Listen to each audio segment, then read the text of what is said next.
just one.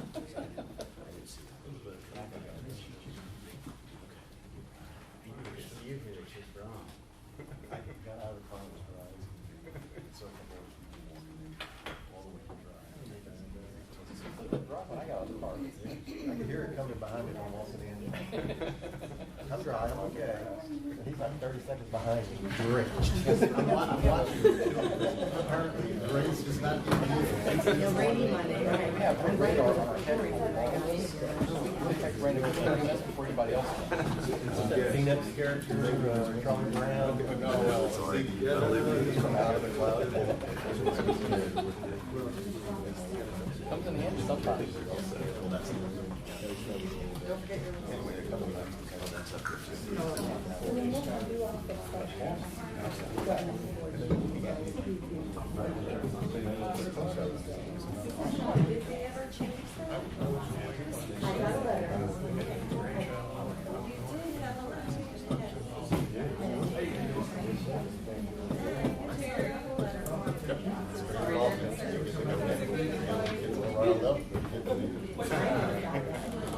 So that's the first one is what's going on.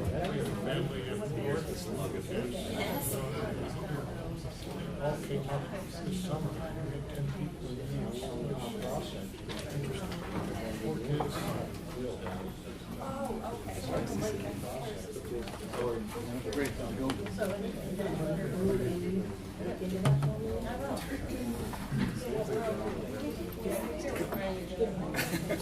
That's okay. We talk afterwards.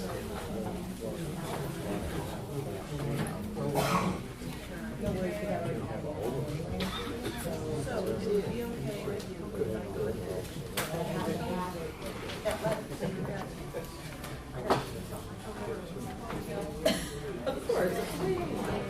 But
We're going to call the Monday, October 7, 2019 meeting of the Space Coast TPO, TAC, and CAC meeting to order. If you please stand and join with me in the Pledge of Allegiance.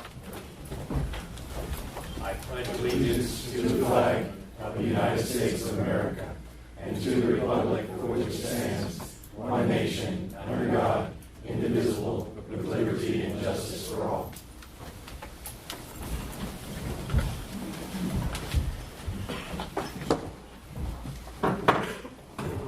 Are there any public comments on items not on today's agenda? Seeing none, we'll move to item 3, which is the Executive Director's Report.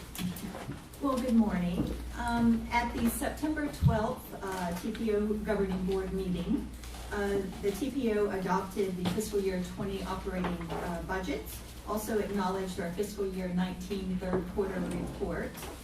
They approved the First Amendment to the Space Coast TPO's Intergovernmental Coordination and Review Agreement. They also approved the fiscal year 20 Transportation Regional Incentive Program priority list, as well as a letter of support for the I-75 interchange in Marion County. They also approved the TPO Executive Director 2018 Annual Performance Evaluation. They approved the 2020 legislative priorities and policy positions with the addition of language from the committees to establish guidelines to streamline state and federal processes for each phase of a project in an effort to deliver high priority transportation projects expeditiously. So that is now part of our legislative priorities. They also received a presentation on the 528 design update for the causeway removal, and the board adopted the position of pausing any further development of the widening of 528 pending the water quality study for 6 months. So that is on hold as of right now. They also received a presentation on the NASA Causeway PD&E update, as well as the Banana River Pine Tree Drive Complete Street Feasibility Study. So those are the actions from September the 12th.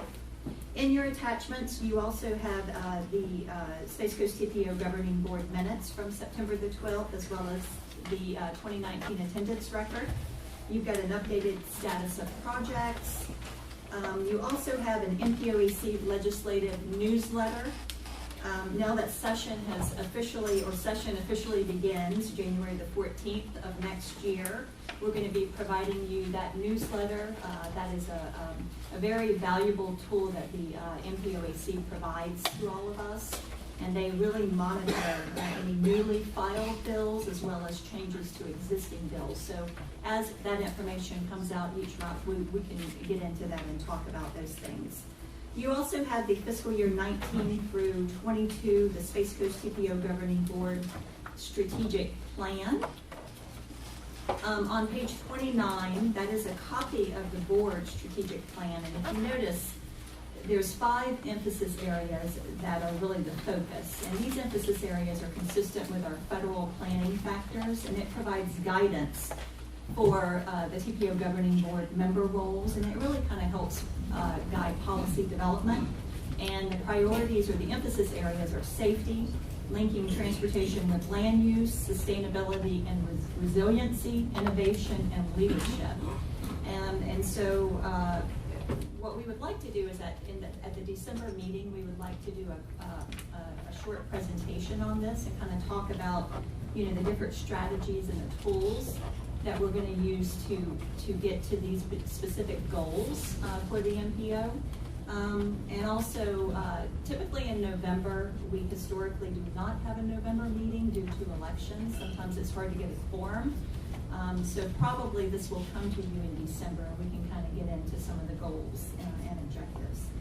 And then finally, you also have the Serious Injury and Fatalities Crash Report from January of 2019 to August of 2019.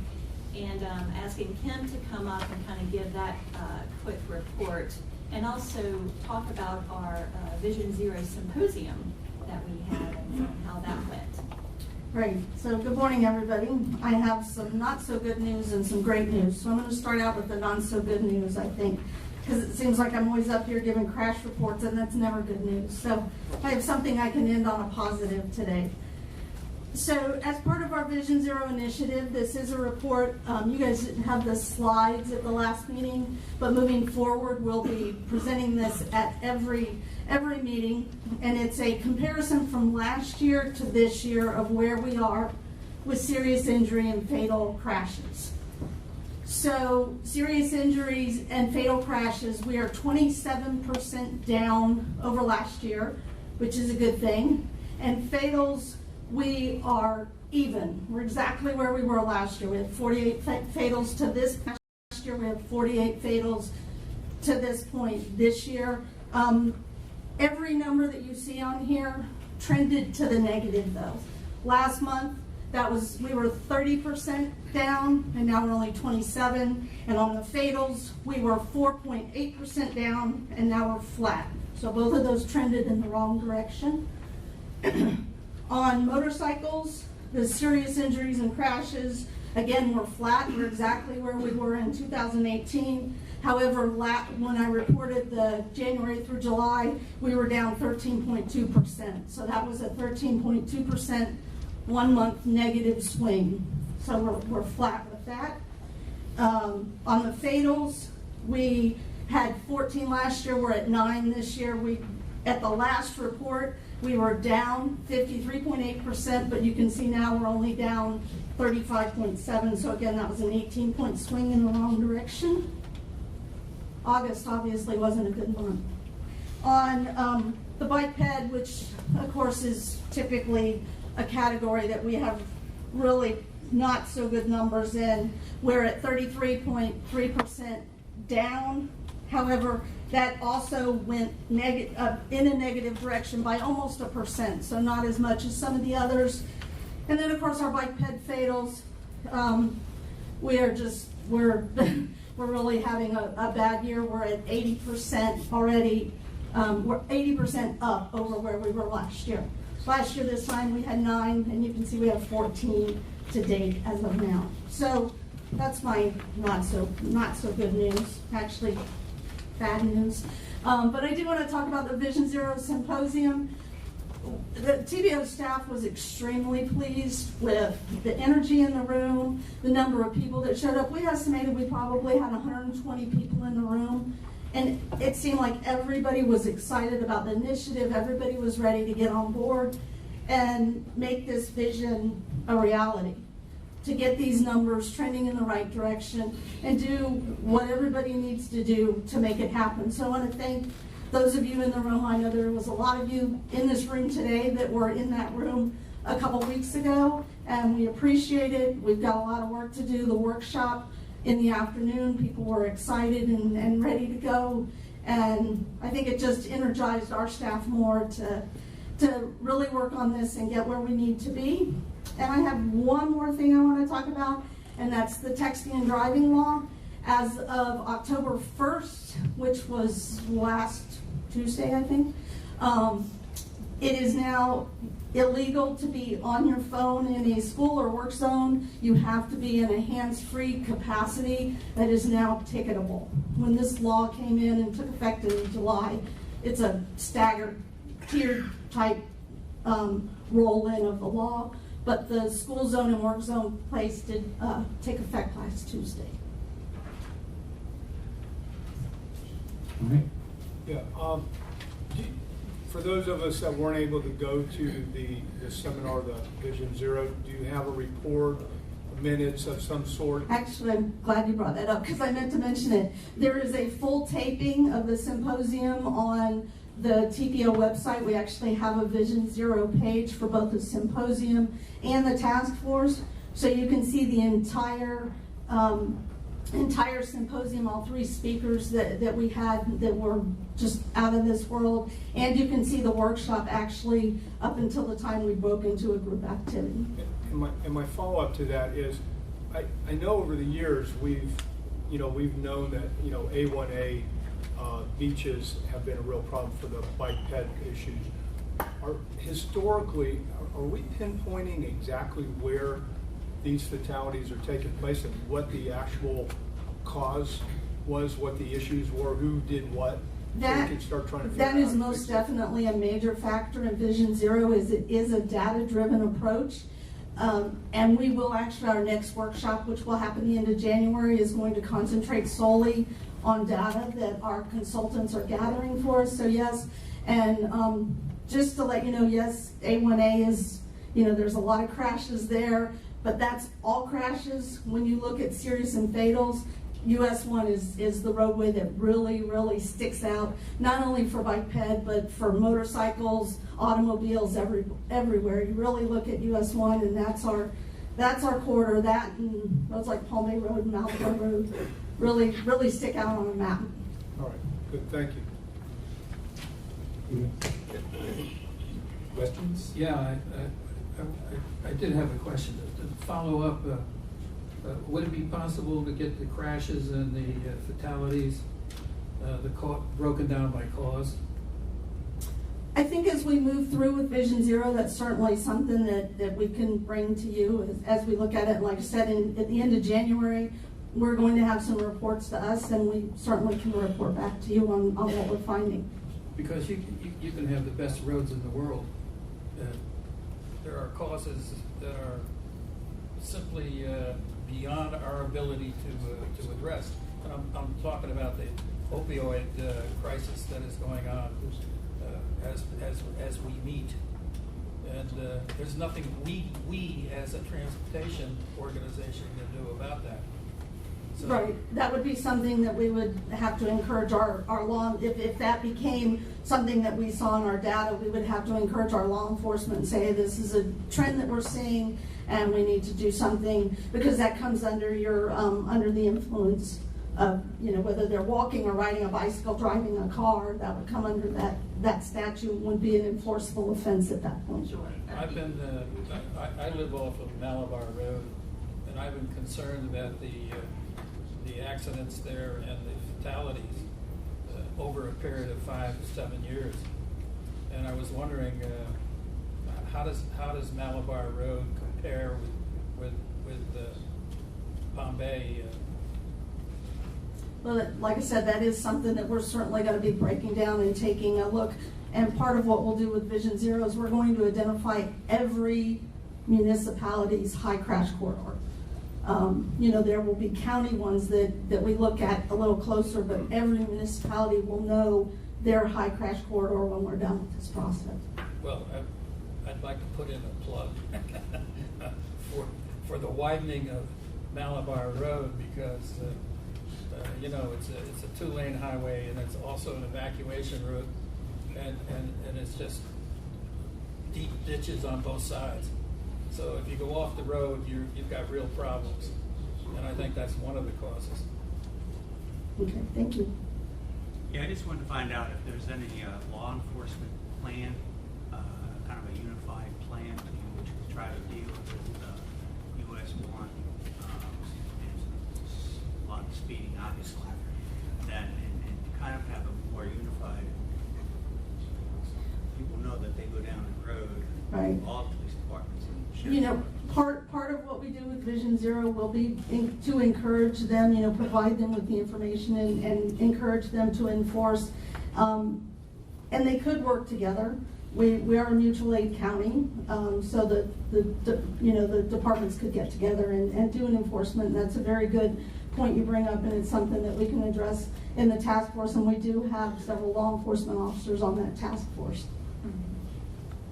And Mr. Fuscus, I wanted to mention that our State of the System report, we're going to have a presentation on that a little later, and Travis will be discussing some of the high crash corridors, what is really bubbling up to the top.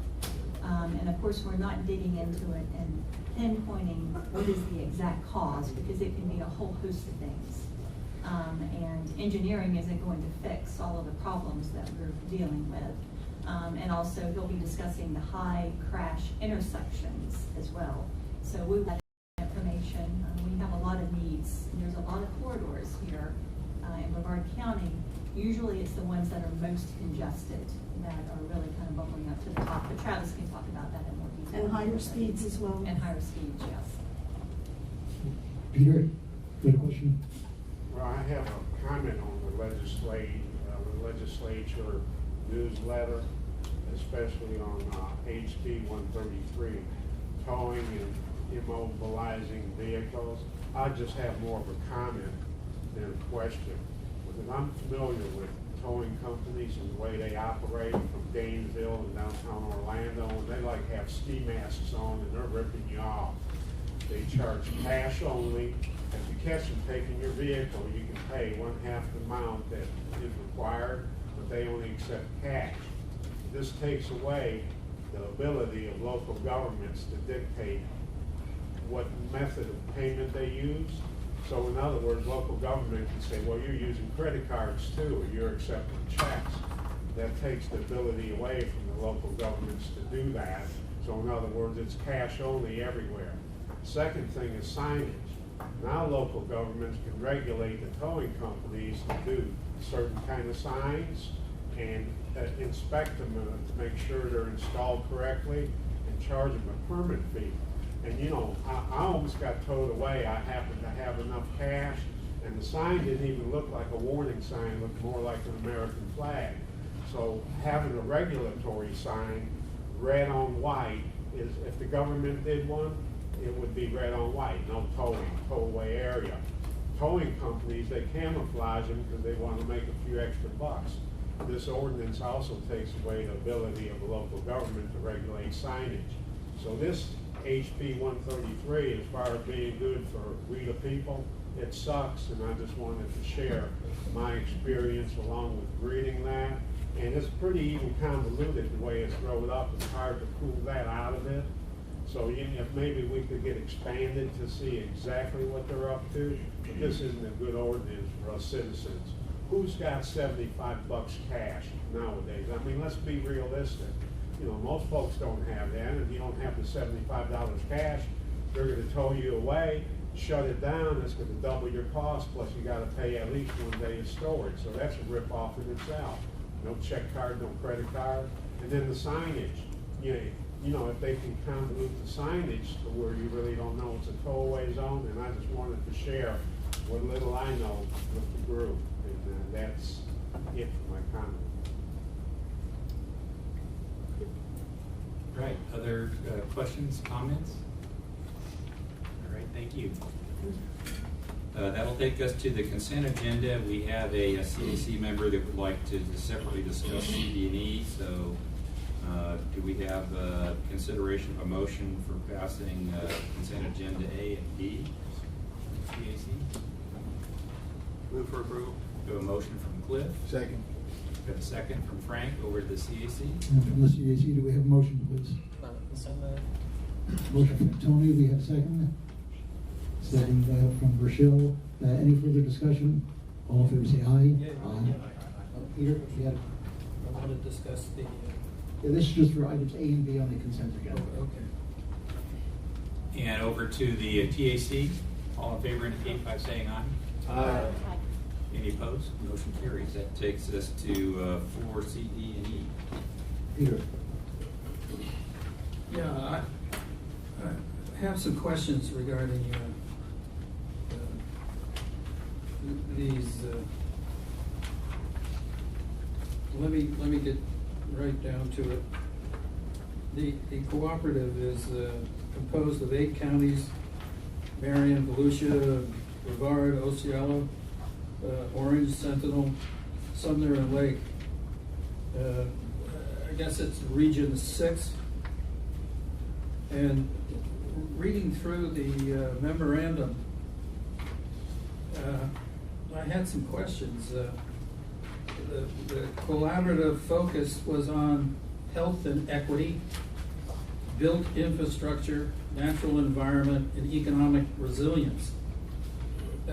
It also talks continuously about sustainability and resilience, and it's used just about in every paragraph. And I was wondering, do we have a definition of what sustainability and resilience is? Is there a glossary of terms that we can attach to these documents? And I did some research on this for a few hours, and it kept referring me to something that is called the Agenda for the 21st Century. And it also uses many of the same and similar terms. So I was wondering, is this an offshoot of that, or is it, This is an offshoot from, if you recall, I believe it was back in February, we adopted the Regional Resiliency Action Plan, which within that plan there is a definition for resiliency and sustainability. I apologize, I'd have to pull it up. I couldn't say it off the top of my head. Essentially, paraphrasing down to what the definition of resiliency was that plan formed was the ability to be prepared for and to bounce back from chronic stressors and shocks. And so essentially creating a system or a community that would be able to be prepared for or be able to quickly get back up from a natural disaster, a man-made disaster, heaven forbid, some sort of long-term issue such as the fact that we have an aging infrastructure. That would be something that we would need to start working towards resilience against. What's a an aging man-made infrastructure? What's a man-made disaster? Man-made disaster? God forbid anything that happens, war. One of the rockets are going up and explodes. 9/11. 9/11, thank you. Terror attack, yeah. Things that I don't really want to have to talk about. Is climate change a man-made disaster? That is not defined within this document. Oh, wait, let me finish. Just reading this, it just seems to me, let me tell you what my concern is. My concern is home rule. The independence of our local communities to make their own decisions based upon the factors that are actually in the local communities. And I say that this is 8 counties, 175 cities, and I don't know what the composition of the membership is, but I understand that FDOT is FDOT a member of that? I'm not sure if they've formally signed on. They've been involved with the technical committee. This is at the baby stage. Right now they're essentially creating the collaborative. And so FDOT has been a voting member on the subcommittee with the Regional Planning Council, forming this committee. Forming the collaborative, and I'm assuming that they're going to join on to it as well. That has been the expression that's been portrayed. I was trying to find the bylaws. Is there anything? There are no bylaws yet. We're infant. This is at the very, very beginning of it, and essentially they're looking for members in order to begin to develop bylaws, subcommittees to whatever board they create. This is basically they need people in order to start building forward and start creating bylaws and such. Well, when you read through this, it talks about. I'm not sure I want to read it all. It's very lengthy. But it talks about a lot of things that, I'm wondering if it's transportation engineering or social engineering. You're talking about health, you're talking about, multiple things, which is social engineering, not much to do with transportation, except transportation has to fit in with the broader system. I humbly have to disagree, because one of the biggest issues in reaching adequate health care happens to be transportation, and that was through a Foundation of Health for Brevard County. They actually did a study, and that was the #1 factor on people not being able to reach adequate health care for Brevard County, was they were unable to receive the transportation, whether it was through not being able to get on SCAT or not being able to have a car, what have you, to get to their appointments. So while this is a very broad collaborative where there's lots of different factors, what the TPO would be serving in would be issues where it directly related to transportation. Yes. Obviously, we are not going to go fix the opiate crisis that you mentioned earlier, or homelessness. But if there are committees or areas that they would need assistance in transportation planning, then we would be available with those. So we're not going to touch everything in the collaborative, but essentially the understanding would be that we would be available as a technical resource for any transportation infrastructure related issues. Well, as I read it, it seems to apply to the public policies and the priorities that the TPO sets in their multimodal plans. Yeah. Okay? So, you know, you factor in that health and so on and so forth. I'm not sure we're competent to make those judgments. Okay? But home rule, again, the independence and integrity of home rule is one of my concerns. And when you have, apparently there are no provisions in bylaws, the mission statements, the memorandums, their interlocal agreements, the public-private partnerships that guarantee the independence and home rule, is there? You say they're not in existence yet. How can we approve something that's not in existence? Is basically where all we are approving is that we're going into a memorandum of understanding with all of the other counties, well, the counties that have signed on, Brevard being included, any of the cities that have signed on, such as, you know, I know Titusville, Satellite, Cocoa Beach, Cape Canaveral, Cocoa, Brevard County. Brevard County has signed off on that. They've signed off on it. So basically, any other TPOs, I know they're going to be reaching out to the airport and the port to do it as well.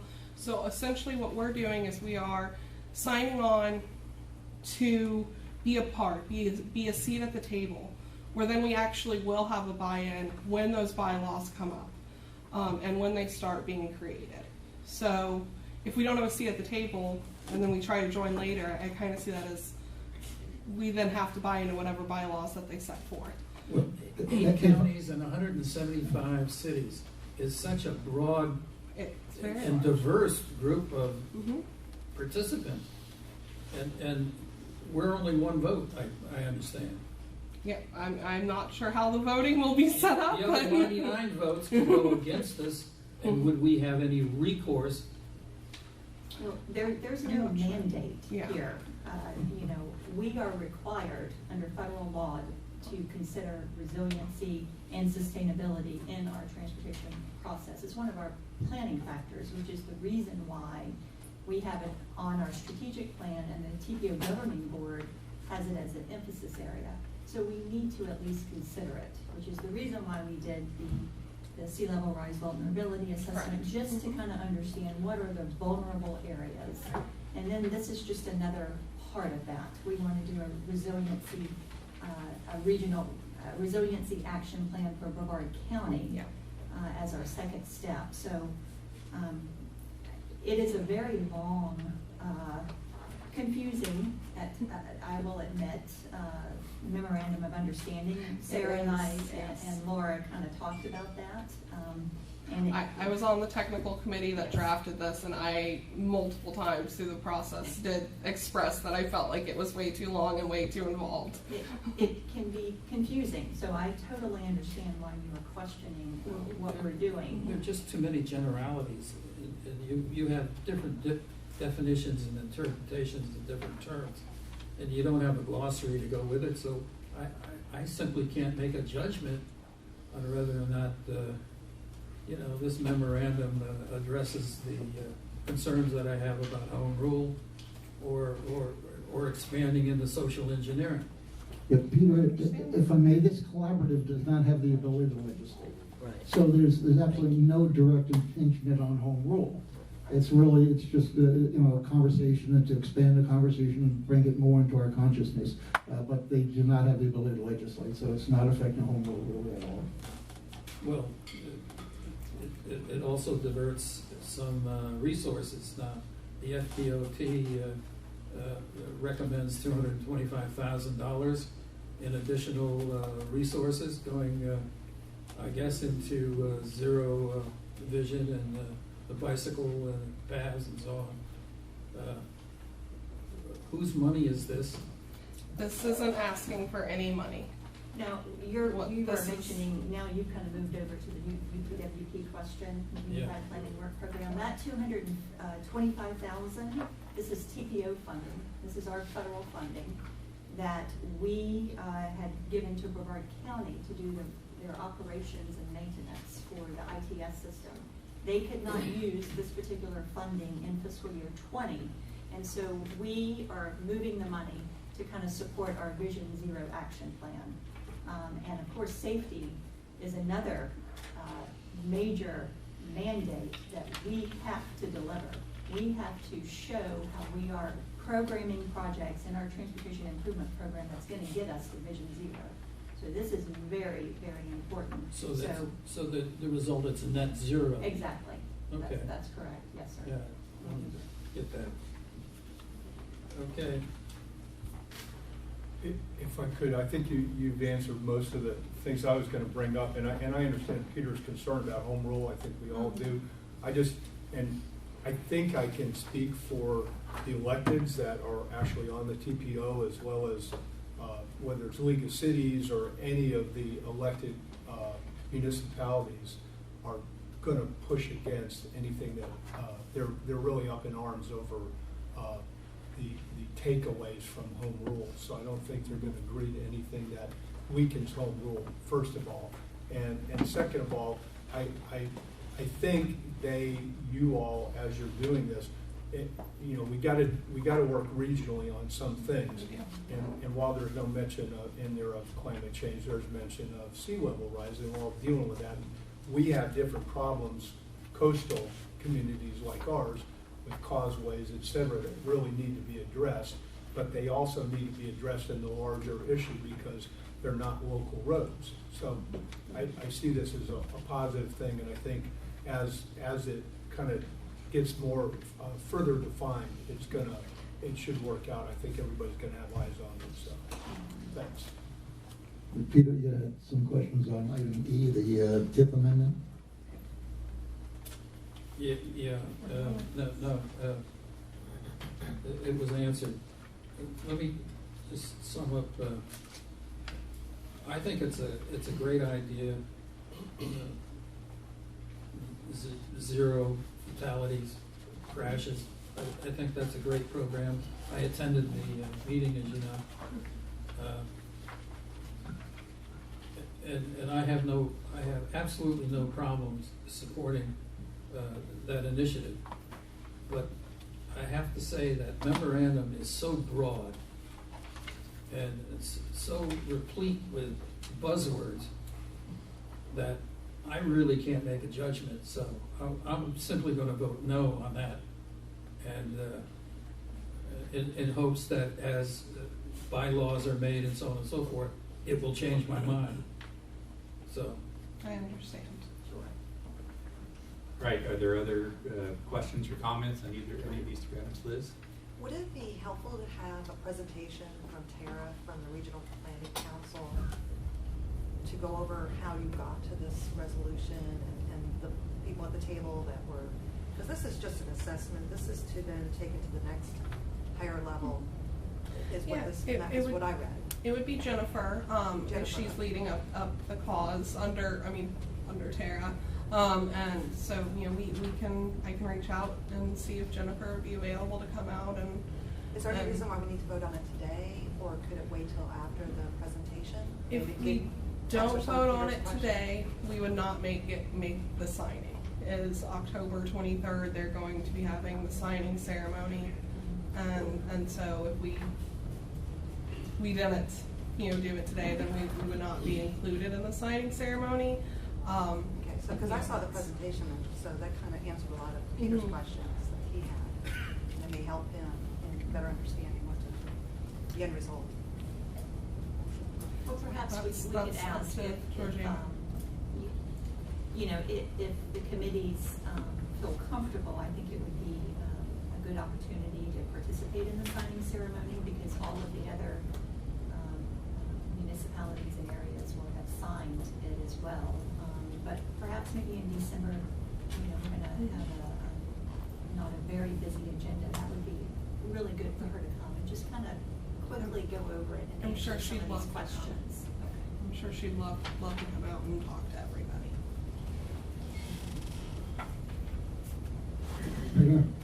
Just in time from sitting here, observation is that planning is always broad brush. That you got a crystal ball and you're trying to look into the future, and so you're using a broad brush. Engineering, we want to know how we're going to implement it, so we already have something in front of us that we're trying to implement. And what I've just heard is the engineering planning clash, like I see every now and then, where, you know, you got a broad brush and well, give us specifics. But we're not at specifics yet because we're at the broad brush phase. We have a bunch of us coming together in the same room. Everybody wants something different. So we just gotta paint the whole room and then we'll go on. And as we start getting closer to implementation dates, more specifics will come out, and then the engineers in the room can start nitpicking it.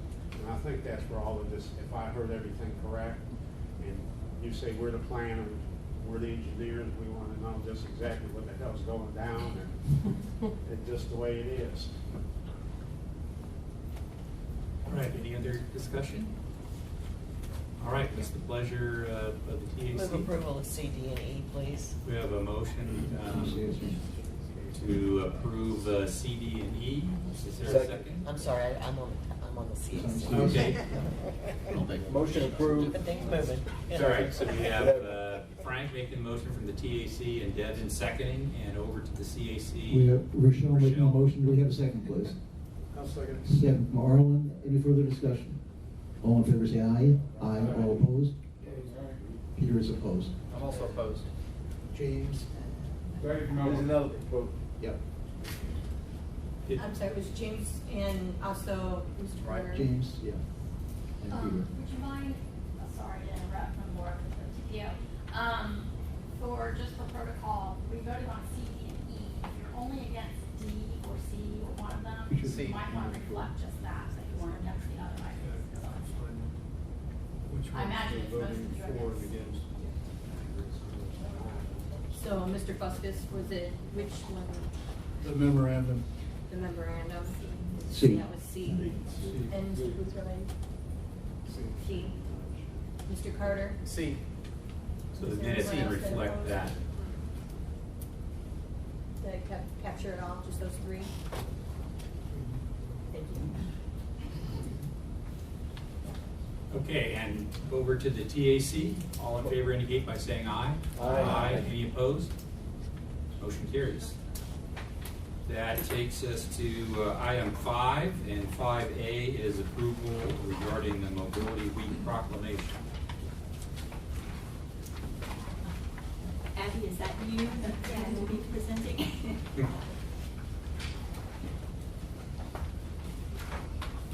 I just having a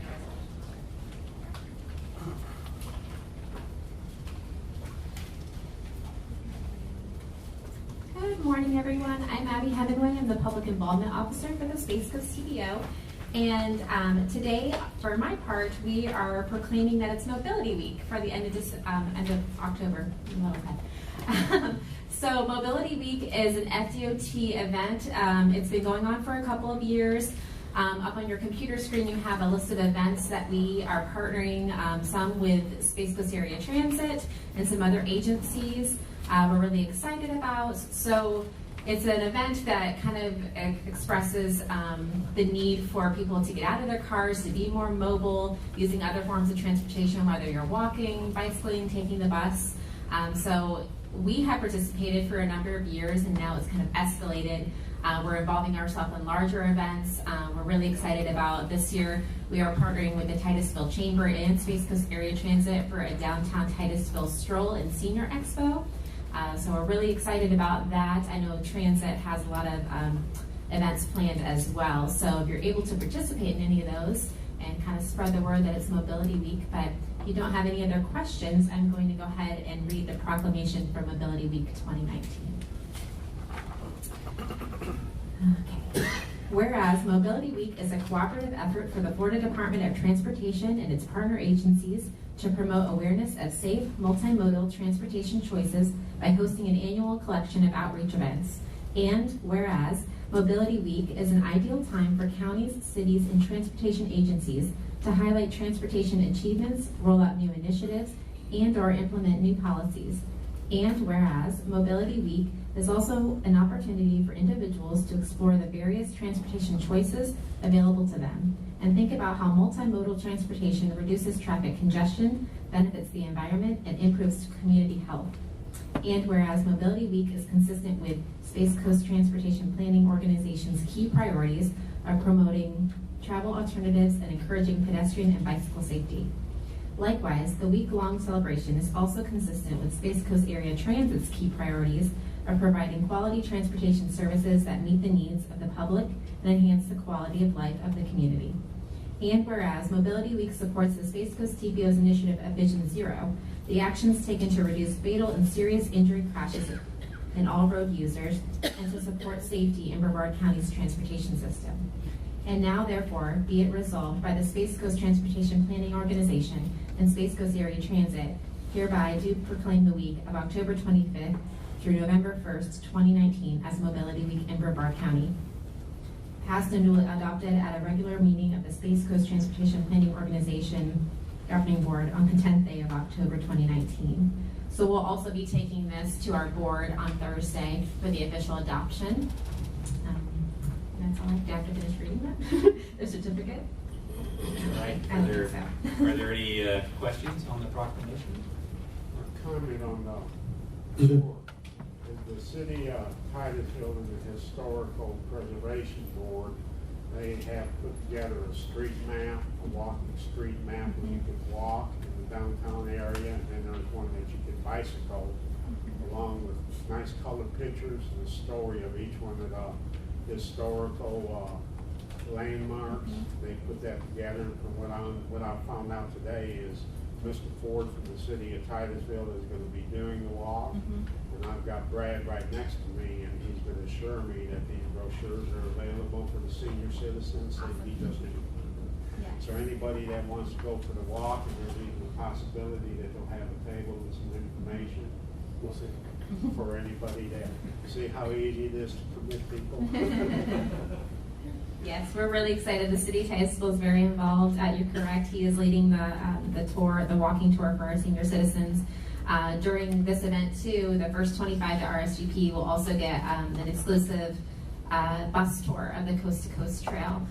So we're very excited about that specific event. We have a lot of great vendors coming out for senior citizens, so we're very excited. My push to you for the municipalities is we have some that are interested in proclaiming for their city Mobility Week. Some have already reached out to me. We have templates for that proclamation, but just encourage your citizens that week to get out of their cars.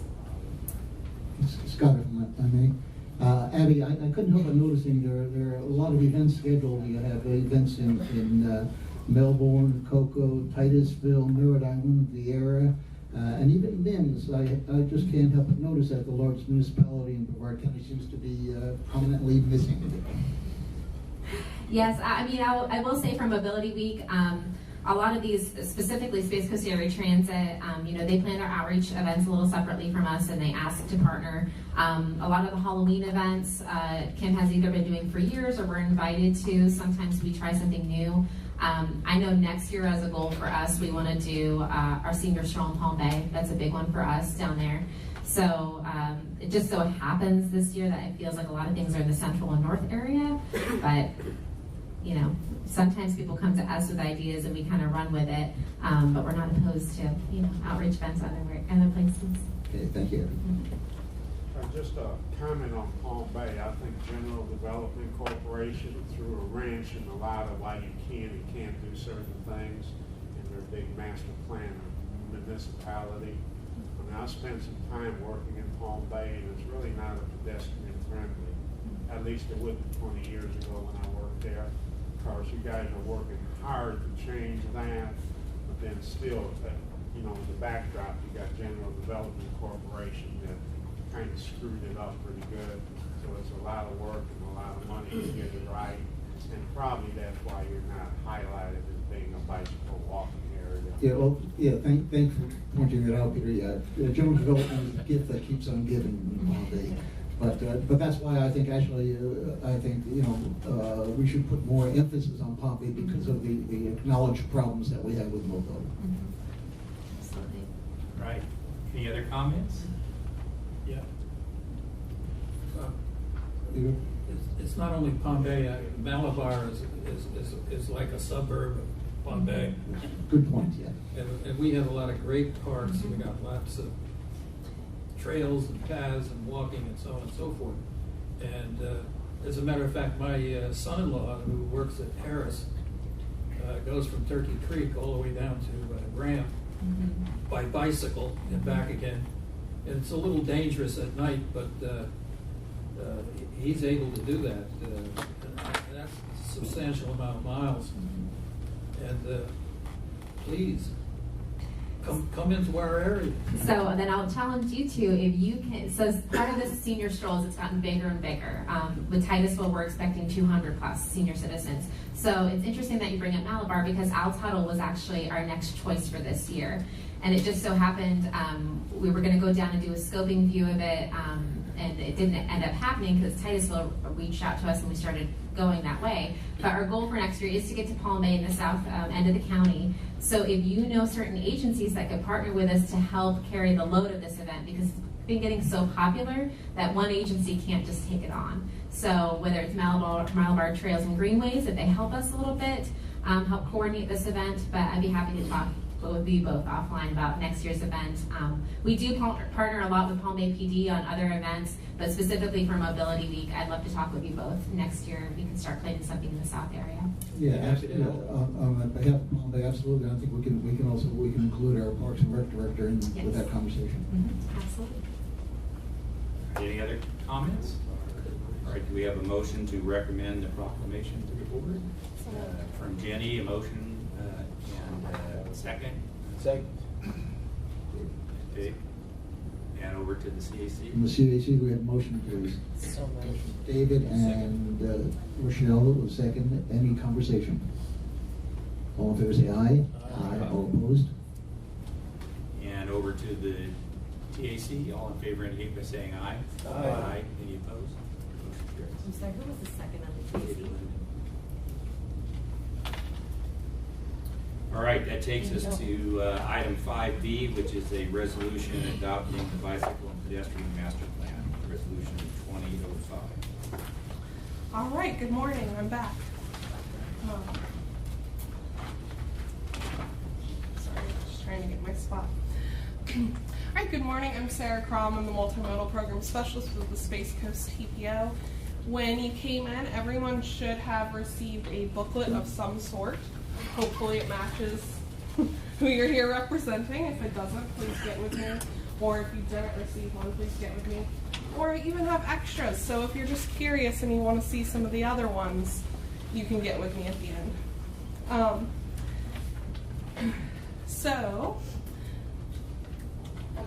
All right, as I've come up here and I've talked about the process that we've been going through for about 18 months now through updating and our current bicycle and pedestrian mobility plan. And so we've been working on it it's been about 18 months now. Before I get started on presenting, I wanted to discuss about basically where we are.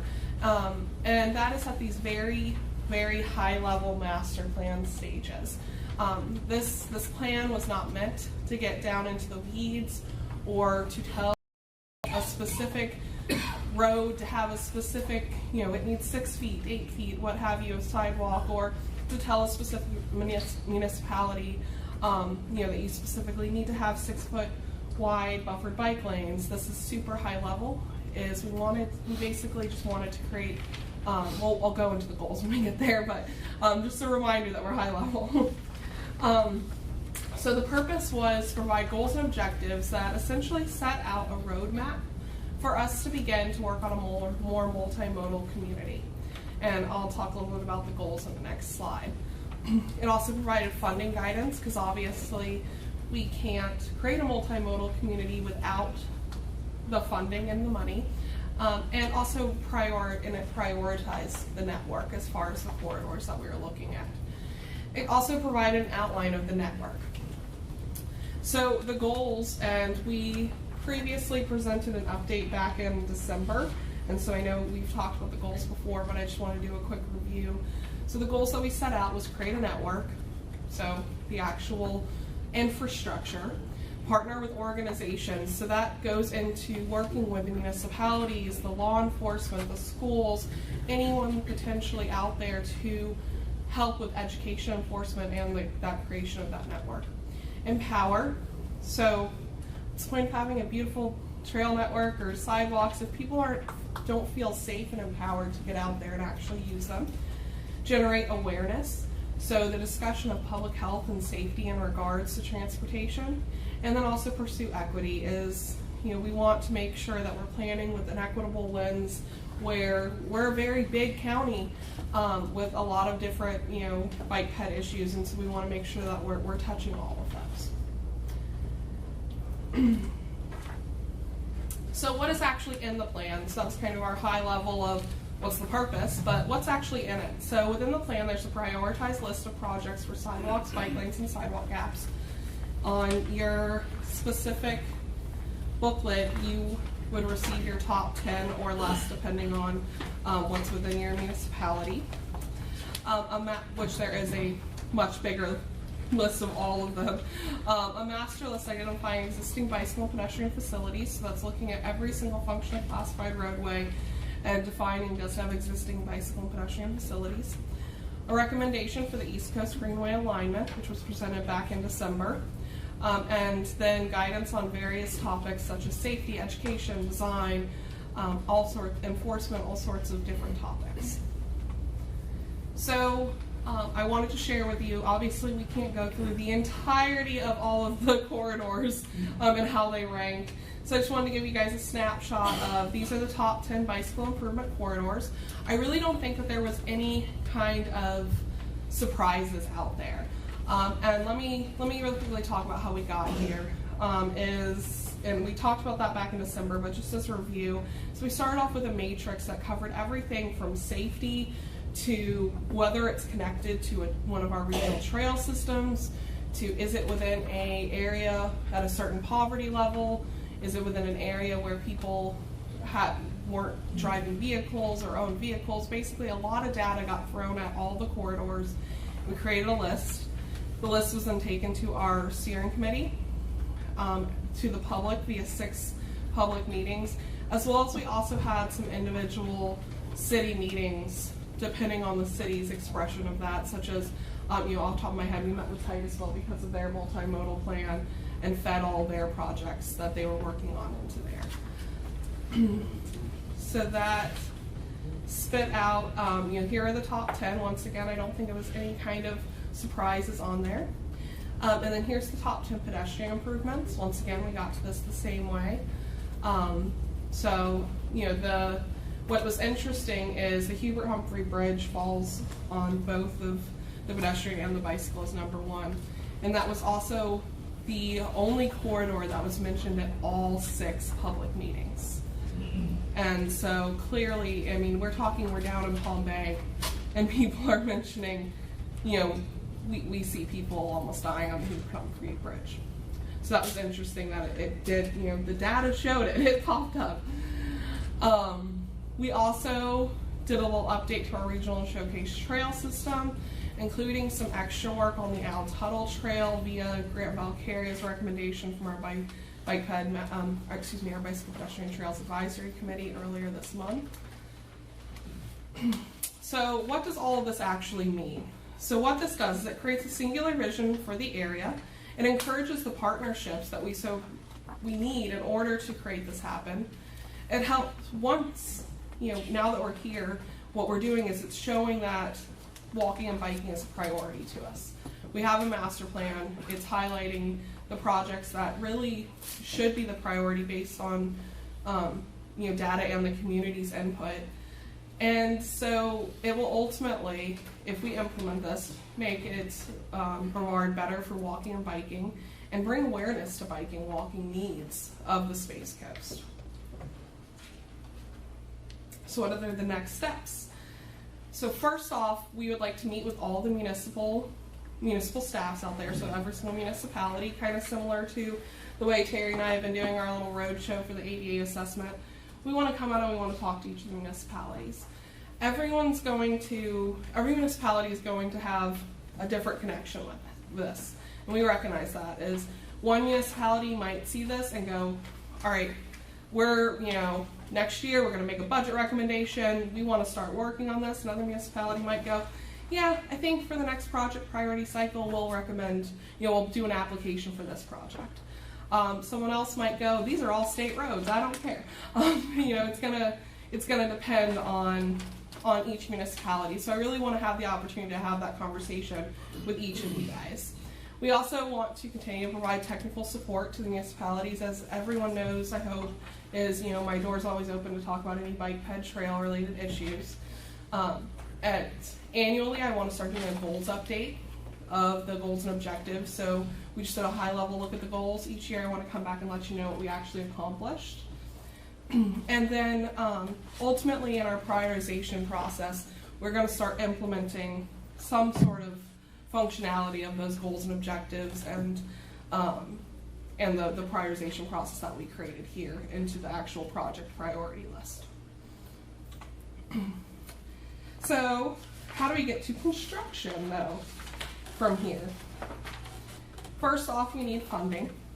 And as I just mentioned with meeting with the different municipalities, that's going to have to come from several different sources.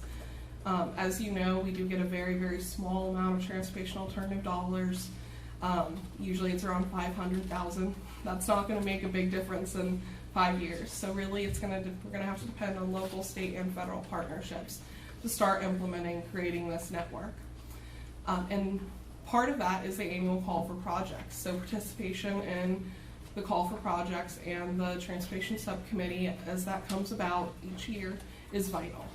There are other grant opportunities I'd be happy to work with people on, such as the recreational trails program, safe routes to school programs, and then also LAP certification is important. If you are seeking federal funds, you have to be LAP certified, or at least the FHWA, the SU, and the TA, you have to have a LAP certification in order to apply, or well, not to apply, but in order to implement those funds or work with a municipality that does. And also just a reminder, the TPO does not implement projects. Regretfully, I can't go out there and build that sidewalk for you guys, as much as I'd love to. So what can you do as a CAC member? You can talk to your representatives, the various municipalities or elected officials that you're here representing, on implementing the goals and the strategies set forth. You can be a community advocate for biking and walking, whether it's specifically in your area or in the community at large. You can also advocate for funding or a priority project. So maybe you pull out your city pamphlet and you go, this is the #1 pedestrian project, and I want to get out there and I want to start trying to get that project to happen. So as a TAC member, your job's a little bit different. So you can help me out and aid in staff meeting with the municipalities on the master plan. Be sure to be involved during that annual call for projects, as everyone gets invited, and it's really important that you have your seat at the table, especially if you're looking for federal funding. And then also continue to pursue funding, whether it's local, state, or federal, for the priority projects. So with that, I would like to ask for a motion for recommendation to adopt the 2019 Bicycle and Pedestrian Master Plan. Motion to approve. We have a motion from Frank. We have a second from Devin. Over to the CAC. We have a motion from Tony and a second from Rochelle. You had something? Yeah, just for discussion. Georgiana, is there any appetite for the county commissioners for impact fee for safety improvements on some of these roads? I know that the county's lack of impact fees is actually holding up Titusville from imposing their impact fees because they're kind of tied together. So the county's also holding up some municipalities by not reimposing them. And we know that they don't want to stop development, and that's usually the argument. But when you're talking safety, and that's the direction we're headed in, is there any appetite to reimpose at least some for safety improvements in the county and municipalities. And you don't even have to answer that right now. It's more. It's a very good point. It's difficult. I don't think there's appetite, period, to raise taxes, and impact fees is another issue as well. And the reality is that, you know, we just do not have enough local, state, and federal funding to implement these very important safety projects. I mean, I consider a lot of these to be safety related, as you mentioned. But, you know, the good news is our TPO governing board has recently been spending a lot of our federal SU funding on bike ped projects. That didn't used to be the case. It was only the TA funding, the transportation alternative funding that Sarah mentioned. We only get $500,000 a year that our governing board has authority over. Well, we're spending a lot more of our federal SU funding on bike ped projects, complete street projects. And so that is, that's a sign that we are really heading in the right direction here. And of course, this bike ped mobility plan is really going to guide, it's our priority list, a high arching view. And if we identify projects in this plan, then it gives the department the ability to say, oh, this is really an important project. The TPO has it in a plan, the municipalities support it, and then we can move it forward on our priority list, our individual priority list a lot sooner. So funding is a challenge at the local level, definitely, but also at the state and federal level as well. The only reason I brought that up as we're getting into Vision Zero, there might be opportunities to put a spotlight on some of these roaches and see which way they run when the light hits them. I think between the Vision Zero plan, action plan, and the long-range transportation plan, where we're going to get into funding, and we can do this if we had this much money. I think it's going to open up that conversation a lot more, and so I'm looking forward to having those conversations with the committees and the board. But ultimately, you know, that's a county commission decision, not a TPO board decision. And the only reason I even mentioned it is I've lived in areas where it's just an accepted way of life. You're going to build, you're going to pay the impact fee, and nobody thinks anything about it. It's just the way it is. Then 25 years ago, I moved to Brevard County, and they are so opposed to something that works so well with our neighbors. And it just blows my mind that they're so opposed, because if you're buying a new house, the impact fee is a marginal cost. You don't even, Orlando, Seminole County, Orange County, you don't even think twice about it. You just pay the price of the house, get your mortgage, and move on.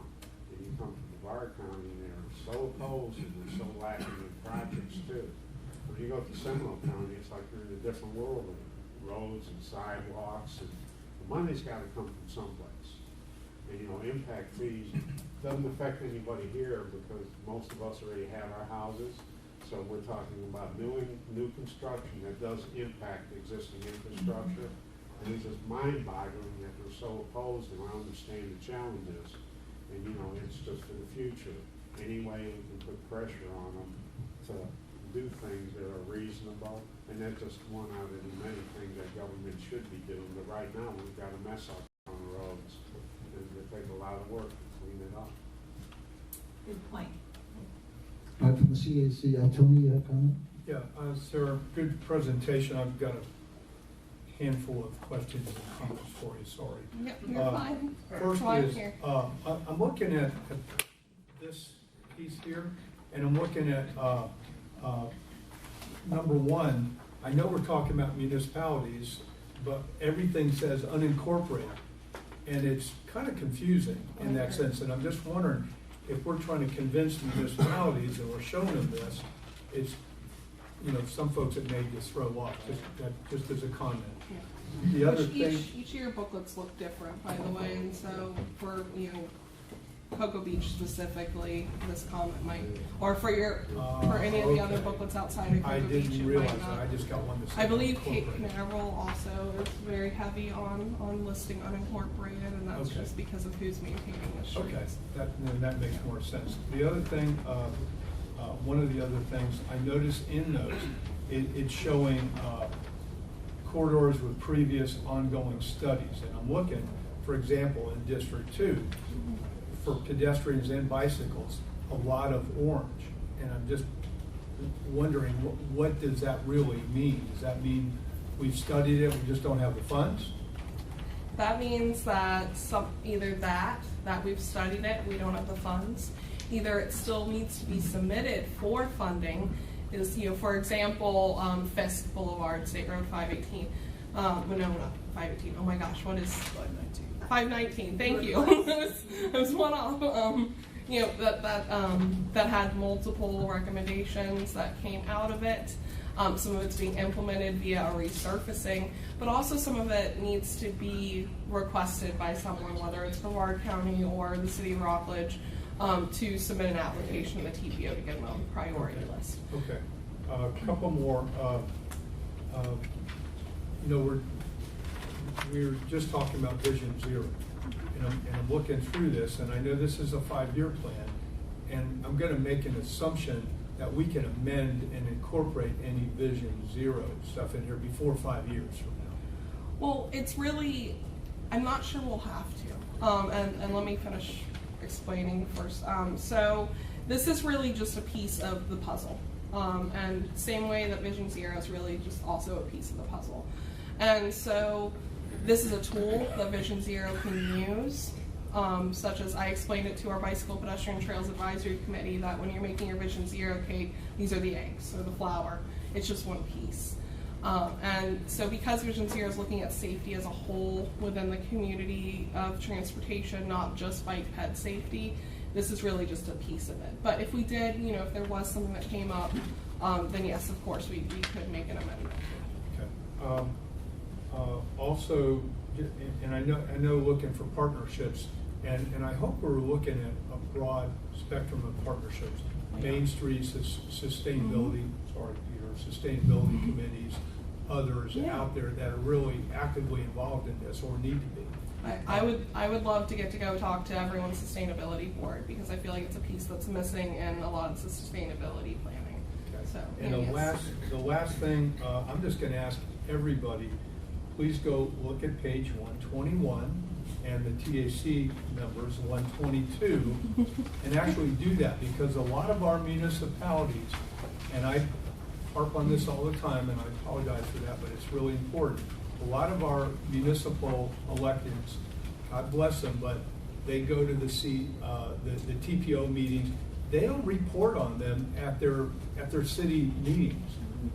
Some do, some don't. Some have no idea, the other electeds that are sitting there have no idea what we're doing or talking about, and that's why it's so important to reach out to them, make an appointment, talk to them, walk your community, bike your community, drive your community, look around and see what's working and what's not working. Take this information, apply what you've seen, and sit down and talk to your electeds, or get a 5-minute or 15-minute presentation before the meeting, at the beginning of the meeting, and you can do that. And tell them what you've been learning here or what we're doing here, because that's the only way this stuff's going to get done. And quite honestly, that's the only way it's going to get funded.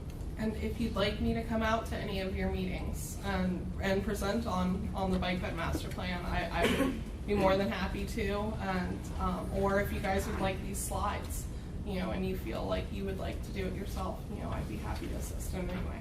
Thanks, sir. So thank you, Tony. All right, any further comments or questions from the CAC? We have a motion from Tony, a second from Michelle. All in favor say aye. Aye. All opposed? Motion carries. And from the TAC, all in favor indicate by saying aye. Aye. Oh, sorry, Liz. I'm sorry. Real quick, so I'm going to be meeting with the South Beach Coalition this afternoon, and that's the other beachside municipalities. Liz, can you, Yeah, can you? Mike. Can you hear me now? There we go. Yes. That's not That was me, I right? have the same ringtone. I was like, Okay, I'll stop talking now, Sarah. it was a sign. So I was wondering if you have the same sheet for Melbourne Beach, Indian Atlantic, and Indian Harbor that I could bring back this afternoon? I believe I do have extras. I gave Rochelle pass this all down. of Okay, hers, that's fine. but I think I do have extras of all of Well, I at can least make copies when I most get of back. those. So But- yeah. So And yes, then- Rochelle got the full pack. And then I am going to invite you to our next South Beach Coalition, because you can knock off 5 municipalities. There we go. In one Sounds shot. great. So that'll be in December, so Okay. I'll let you know when that meeting Thank is. you. And then also, I know I'm going to support for the South Beach Coalition to also adopt the Mobility Week proclamation. So that, you know, what Tony is saying is just continually talking about it. When you have already done resolutions with the support of TPO, TAC, the CAC, it makes sense to continue the message. And then sometimes funding can follow when you continue to talk about it. And I also will invite you to come to the City of Satellite Beaches Sustainability Board, because one of our guests is transportation and getting people out of their cars and walking, mobility. So, you know, I'll send you an email on that. All right, I'll be there. Thank you. Yep. All right, any other comments from the TAC before we vote? All in favor indicate by saying aye. Aye. Any opposed? Motion carries. Thank you very much. Perfect. That takes us to our presentations. Item 6A is the State of the System report. All right, I think I'm up. Morning, everybody. Morning. All right. I like that. That's a good response. Good start. So, I'm Travis Hills. I work for Kittleson and Associates. We were the consultant that worked on the 2018 State of the System report that I'm going to present the summary to you today. A little bit on our agenda. So we'll talk about overall countywide trends and some of the different metrics that we look at. We'll also talk through our corridor analysis and some of the metrics that we look at on the more corridor level. And then with safety being a big emphasis, we actually go through and do a separate safety assessment, both countywide and at the corridor level, and I'll review the results of that analysis. So for the countywide trends, we look at a number of different metrics. The first being population growth. We saw the second highest population growth by percentage since 2008 in 2018. So real high population growth. Along with that, our traffic volumes increased in correlation. So we had about a 1.8% increase in traffic volumes on our State of the System roadway network between 2017 and 2018. You'll see that we have a little orange arrow there. We don't like to see traffic volumes go up, but it is a sign of a good economy. We are getting that population growth as well, which helps stimulate the Brevard County growth. Overall transit ridership, we have a green arrow. For the first time since 2014, we saw transit ridership go up over the past year from 2017 to 2018, sorry. We also saw Orlando Melbourne International Airport increasing passengers. So we're 8% increase overall from 2014 to 2018, our 5-year time period that we look at. And then on the same vein, we had about an 18% increase in cruise passengers from 2014 to 2018. And then with the widening and the deepening of the port, we've seen about a 91% increase in cargo tonnage from 2014 to 2018. So some really big numbers out there. We'll kind of see once we kind of get past that widening, we'll see if those numbers taper off a little bit. We hope they keep going up. And then as everyone is very well aware, space missions are continuing to increase. And so based on some projections that we've done internally, we think that we're going to see about a 300% increase in launches from 2014 to 2023. So moving out of the countywide and more into the corridor analysis. So this is getting at our specific roadways in our State of the System roadway network. We looked at 9 different metrics, really focusing on congestion, evacuation route monitoring for ITS infrastructure, or Intelligent Transportation System infrastructure. We look at transit ridership and then pedestrian and bicycle facilities at the corridor level. This was the 4th year of our analysis. We have 218 total corridors that we look at across the county, and we're looking at about 1,800 lane miles of roadway. So we're looking at a lot of coverage for Brevard County. So starting off with roadway congestion and our highest traffic volume roadways, we look at roadways and we look at intersections. So our top 10 in terms of roadways are Malabar Road. We have a couple segments of US 1, Wickham Road, Palm Bay Road, Pineda, section of A1A and 520, and then Courtney Parkway out on Merritt Island. Our highest volume intersections, we're looking Babcock and Palm Bay Road, O'Galley and US 1, Hollywood, Palm Bay, Wickham and 192, and then Babcock and Malabar Road. And so I think the kind of big takeaway from this, if you look at the map, is really all of our highest volume roadways and intersections are either in the southern part of the corridor, kind of Melbourne, Palm Bay, or in kind of Cocoa, Rockledge, Cocoa Beach, Merritt Island area. So one thing we also wanted to highlight is our intelligent transportation system. And so we looked at, on our state of the system roadway network on our corridors, we had 61 total corridors with ITS infrastructure for its entire length. While that's a really big number and it may look really good, we have opposing that 144 of our corridors with no ITS. And so this is a really big emphasis, especially when you start looking at evacuation route monitoring. We have some of those corridors that don't have those ITS facilities to help facilitate that. With the hurricanes that we've had come through here over the past couple of years, that's going to be an emphasis moving forward. The 2019 State of the System is going to include the ITS Master Plan update, which is currently ongoing. And then you'll see on the right-hand side some different activities that have been either completed or ongoing since the previous ITS Master Plan was adopted in 2015. So what we also like to look at is just a combination or a compilation of all of our metrics together for our corridors. And so in summary, across the entire county, what we've seen is about a 1% increase in roadway miles with congestion between the 2017 and the 2018 numbers. That correlates back to our traffic volumes increasing, our population increasing over the past year. We also have evacuation routes, as I mentioned, and then routes with ITS infrastructure. Those numbers have stayed the same between 2017 and 2018 because we haven't done any projects over the past year. Hopefully those numbers will go up in the future.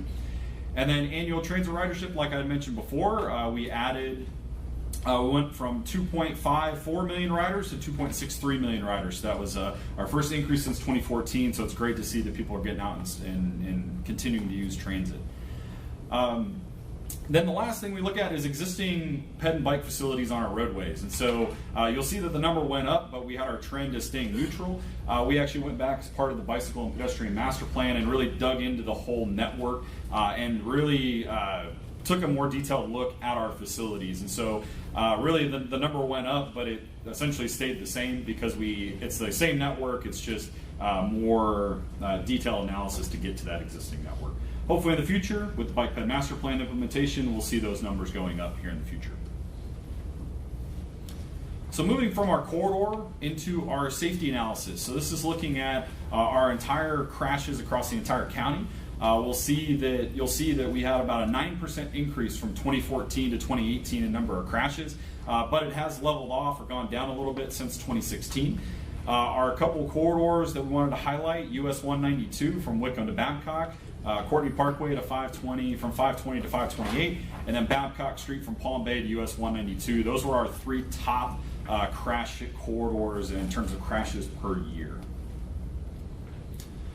We also look at fatal crashes yearly and vulnerable road user crashes yearly. And so fatal crashes, while that number, that percentage, 30% is a little high, keep in mind that the numbers are very small in relation to kind of the overall crashes. And so when you're talking about going from 50 to 65 crashes, you see that 30% increase. Really what I'd like to highlight is that we did have that peak in 2016, and we've kind of leveled off around about 60, mid-60 fatal crashes per year.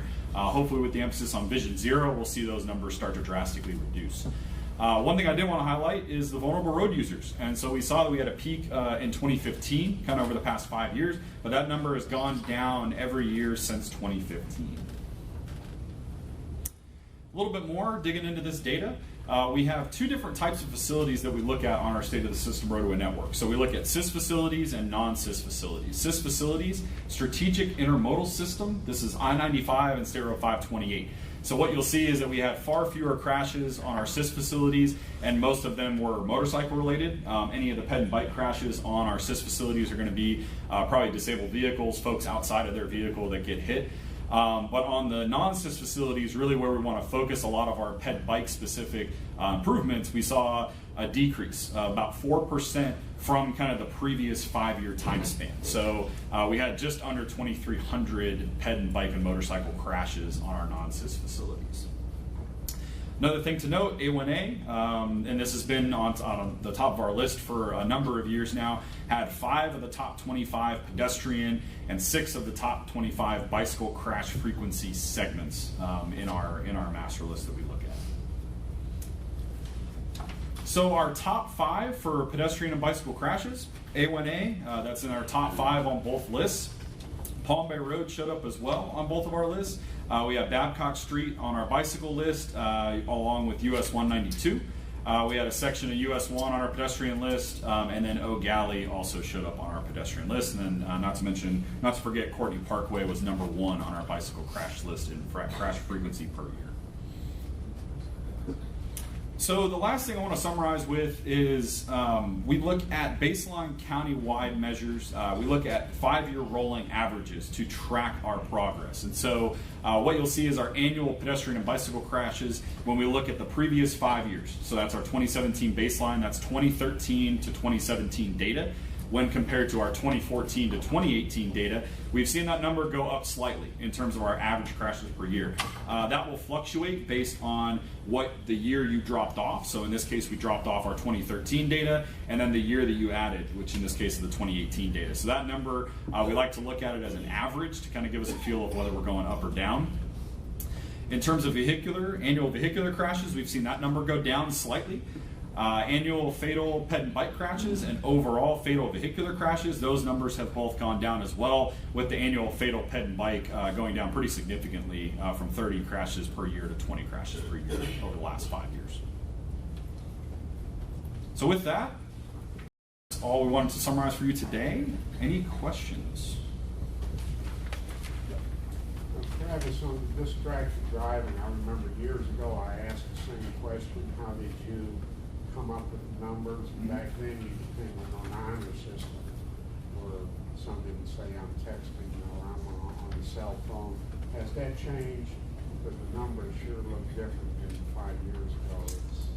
Yeah, I don't know if I remember stating the honor system, but it was in general. There was no scientific way to actually say they were distracted. It was more dependent on the accident report. But and in that case, the person would say, well, I was talking on the cell phone, I was texting. Right. And then the empowered and the distracted were pretty close. And now I see a big separation between the empowered and the distracted, and I'm just wondering if it's gotten more scientific. No, I would say it has not gotten scientific. So we use crash reports for all of our data. And so the officer who's writing that ticket or writing that citation or going out and filling out that crash report, they are the ones making the judgment call as to whether that driver was either impaired or, well, I guess impaired it is scientific, so they can go out and do the EAC testing and all that kind of stuff. But from the distracted driving standpoint, it's purely, did the police officer see them, or did they, like I said, on the honor system, say, yeah, I was talking on the phone when I got into the accident. Now, as with the new texting and driving laws coming out, I think you'll see those numbers start to go up because there will be more reporting, and that's one thing that I've seen a lot to your previous comment over the last 5 years, especially looking kind of previous to that, is you see that you got a couple hundred crashes per year in distracted driving, and it goes up pretty significantly because it's become more of an emphasis. And the number is really frightening when you look at it. It's like 1/3 of all the crashes based on non-scientific, so it could probably be higher. Right. It could probably be closer to 50% of all our crashes are distracted driving. And if that's the case, then it's a scary number, isn't it? I mean, I drive down the road, and I'm sure you all notice the same We see thing. I it, mean, you know. every 1 out of every 2 cars, it feels like somebody's either looking at the phone or they're doing something on their phone, or dealing with other factors. I mean, I see people putting on makeup, eating, with their kids in the backseat trying to. But it's gotten worse. I mean, the folks I used to think were drunk are talking on the cell phone. I mean, it's, eating isn't bad. It seems like when they're texting or talking, it's so focused into it that they're either 35 into 60 or, swaying out in their lanes. So that's all I want to say on that. And now getting into Tony's territory, A1A, I did some construction work in Brevard County, and when we hit A1A, it was like a different world. A lot of people walking and on their bicycles, so there's a lot more users that are out there in the elements actually using the facilities. So I'm not surprised to see your numbers high, but the fact that we do as a county get so many tourist dollars generated from that area, we should really put more emphasis into safety, especially in areas where a lot of people are using the facilities. And so I'm all for improvements on A1A because it's important to us as a county to have a good, safe place for the tourists to go and enjoy themselves. Peter, you had something? Yeah, your trend analysis was over 4 years. 5 years. Well, Space Coast area transit riders, Should have been the past. that's 4 years. That's a 4-year projection. You got 5 years of numbers, but you only have 4 years of change. What are you specifically referencing so that I know what I'm. Space Coast area transit riders. Or page 126, 14 to 18. Yeah, 126. Most of it is 4 years. Well, we have 5 years in there. Yeah, so we're 5 looking. years of numbers, but you only have 5 years of change. Because your baseline is 2014 to 2018. Correct. So it's 14, 15, 16, 17, 18. It's 5 years of data. Yeah. 5 years of data, but only 4 years of change. Because it starts at 2.9, okay? And then it changes to 2.91 to 2.7. That's 2. 2.5 is 3, and 2.6 is 4.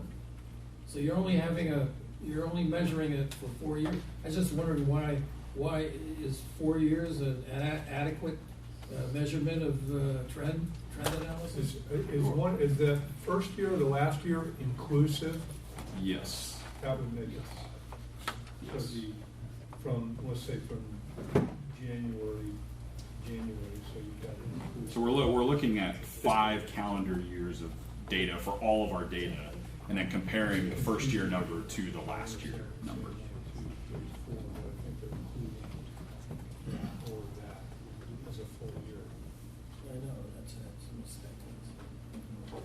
I mean, this is how we have been reporting this for years, and it's consistent with how other metrics are reported for other documents, both for FDOT, Space Coast TPO. Yeah, it's 5 years of data, so you have 4 years of change from the base year. That's what it is. Yes. Okay. So, for example, for over 4 year change, it's down substantially. 1 year, it's up. So, you have any idea why? I'll let the transit expert answer that. Morning. Yeah, thanks a lot. Terry Jordan, I'm a Space Coast Area Transit. I'm a transit planner.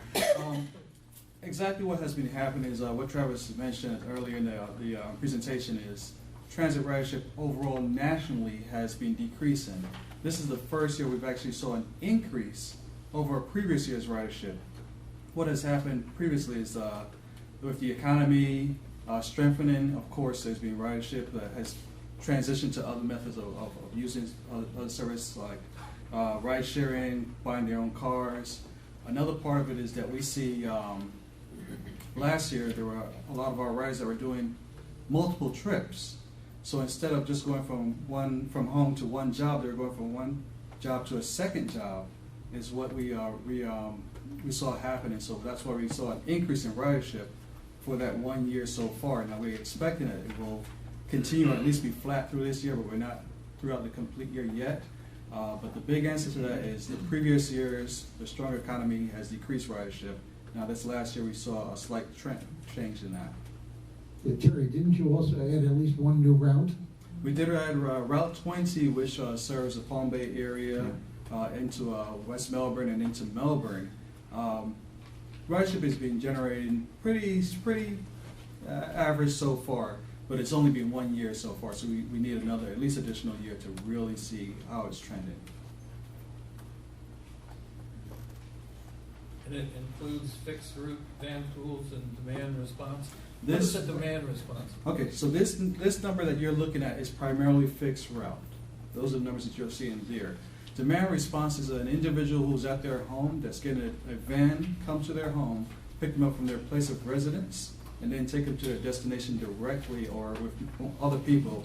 But it's not the standard go to the bus stop, wait for the bus to come. It takes you directly from your residence to your doctor's appointment, your shopping, your other alternate trips that you might need to take as well. Thank you. You're welcome. Any other comments or questions, Mr. Mason? All right, we thank you so very much for your Appreciate it. presentation. That takes us to our second presentation today, 6B, the Florida Transportation Report. Good morning, Judy Pisa here, Florida Department of Transportation. If technology is kind to me today, we should have fun. Your computer? It's on. Did you hit laptop? I hit laptop. Technology. We did that. So while we're fixing the glitch here, the first part of this presentation is going to be a little dry, I admit. I'm going to try to make it as interesting as I can, but it is what it is. At the back half, if you bear with me, those of you who have your smartphones or your smart devices, you get to participate in an online survey. This is generated by our central office out of Tallahassee, and I hope you will participate. You will be helping to update the Florida Transportation Plan 2045, excuse me. Yes, there is already a 2060 out there, but this is a more short-term, if we can call it short-term, advances to improving it.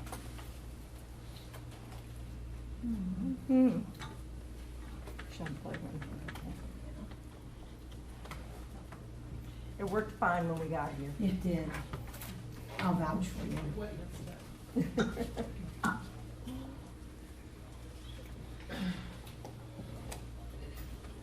me see if I'm online. No, that should make a difference, should it?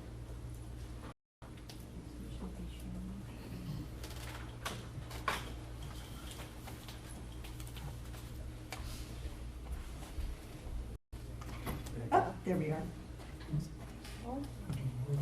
Whatever we did. Comes back. There we go. All right. So thank you for your patience and thank you for this opportunity to present.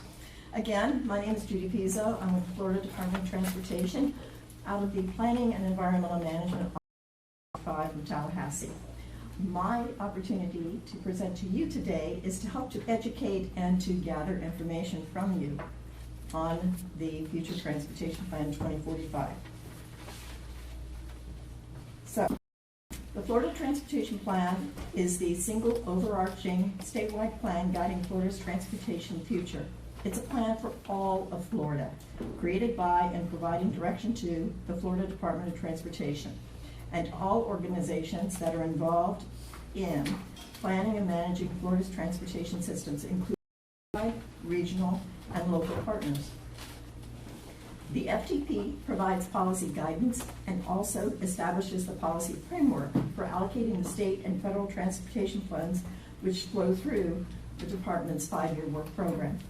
The FTP is important because it not only sets a long-range vision for the future, but it guides transportation decision-making today, and it considers how well we will meet the needs of a growing population, make our economy more competitive, improve our quality of life and environment, and address emerging issues like the rapid changes in technology. This slide, which I'm not going to read all of it, but it shows the outcomes of past Florida transportation plans, and it mostly does speak for itself, and I believe it is in your packets that you have.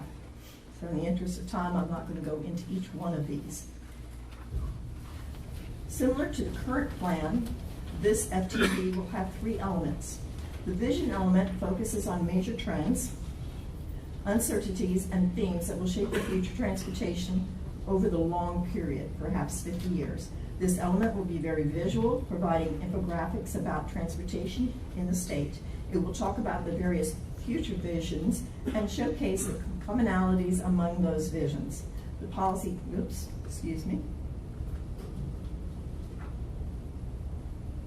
The policy element establishes the goals and objectives. Hang on.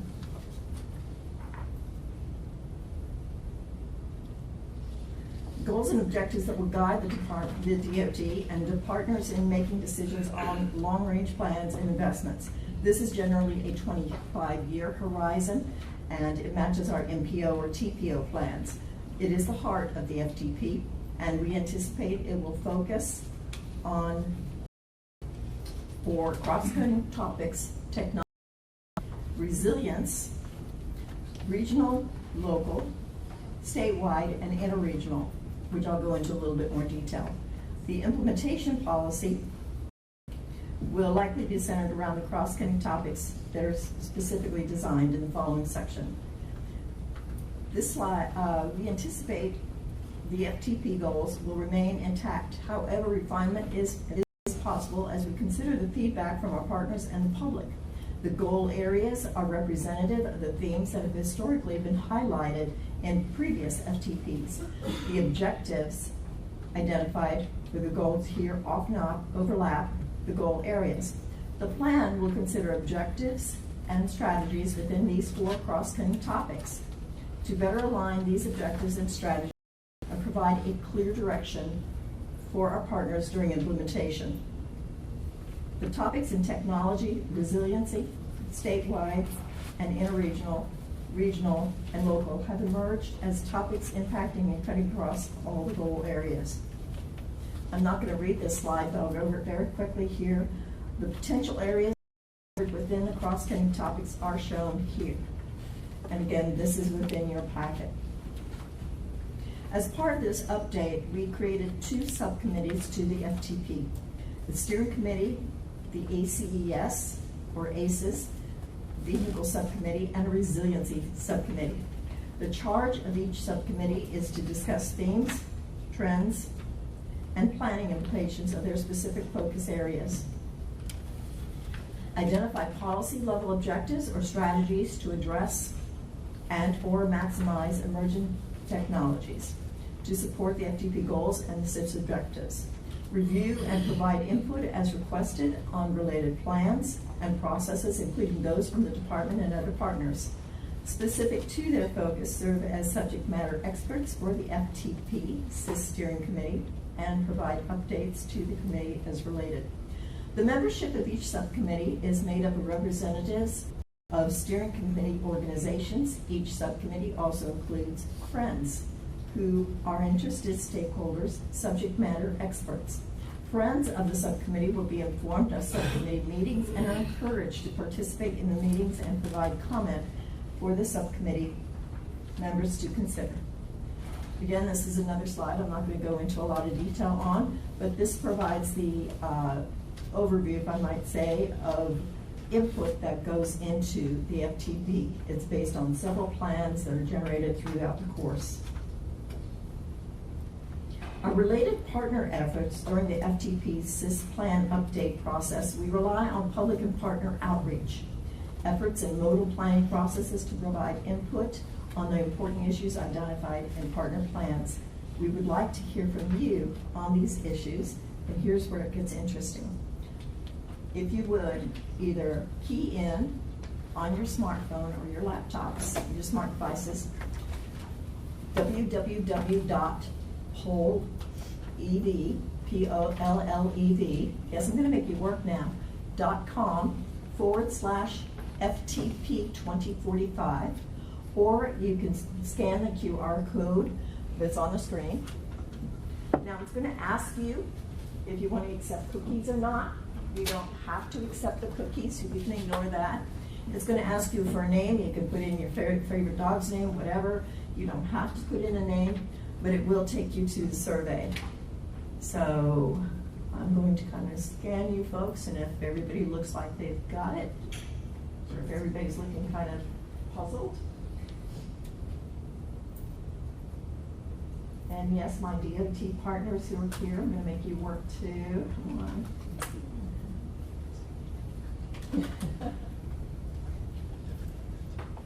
All right, everybody kind of looks like they might be, a few of our members here are still keying it in. Again, you can scan the QR code and it'll go in as well.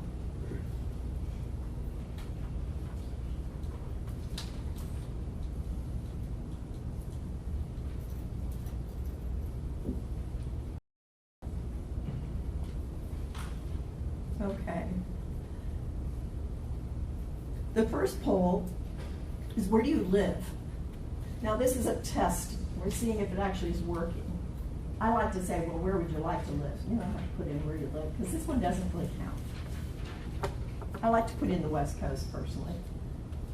So if you just plug in where you live on this map, select,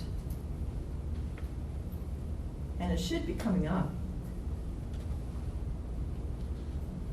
Is everybody online? Nobody online. I see some yes, we're online, and you put in the, okay, well, it should be working. Let's try the next one. The next one is, who do you represent? Okay, some of you have gone ahead. All right, good. I like that. Okay, when that sort of stabilizes, I'll move on to the next. See, this is fun. I get to watch it as it populates. Okay. Next is just the web page for technology. It's in the packet for you folks. I've got a main, at the end of this presentation, I have a web link for everybody that you can get to this, so you don't worry about it if you can't read this. The next was, choose the top trend affecting Florida's future. So I think some of you worked ahead. Increasing ride share, new micro-mobility options. If you don't understand what that is, that's the little powered go-kart, not go-karts, whatever. It's like scooters, Thank you. bike share. It's not just scooters though. It's not bike just scooters. shares, it's ride shares. It's basically like mode sharing and through those little technologies. New terminology to learn. Okay, so we're still going through on that one. Do we need parking garages? Do we need surface parking? And some of the comments that you can key in and watch it populate.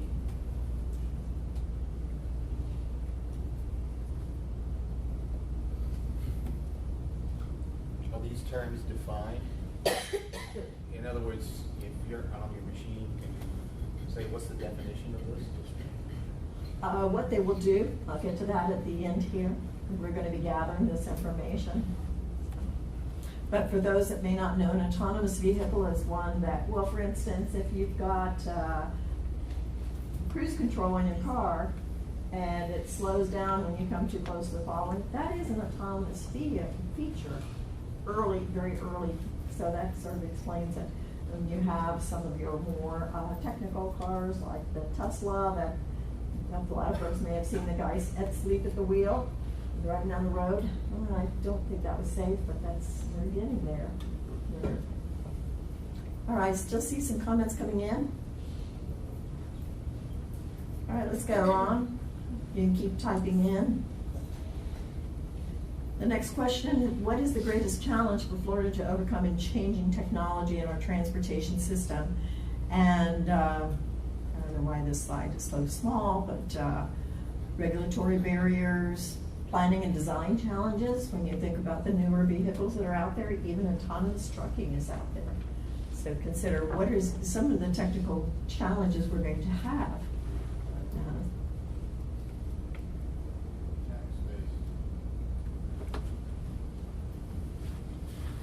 Okay. And our last, another cloud, what's the effective strategies to prepare our transportation system for changes in technology? Are we looking at more government oversight, or are we looking at, well, some of you have already keyed in some great things. Investing less in highways, adaptability, planning and outreach, some good comments. So, what are we doing with this information? We value the input that we've gotten today. This is online. This goes directly to our central office in Tallahassee.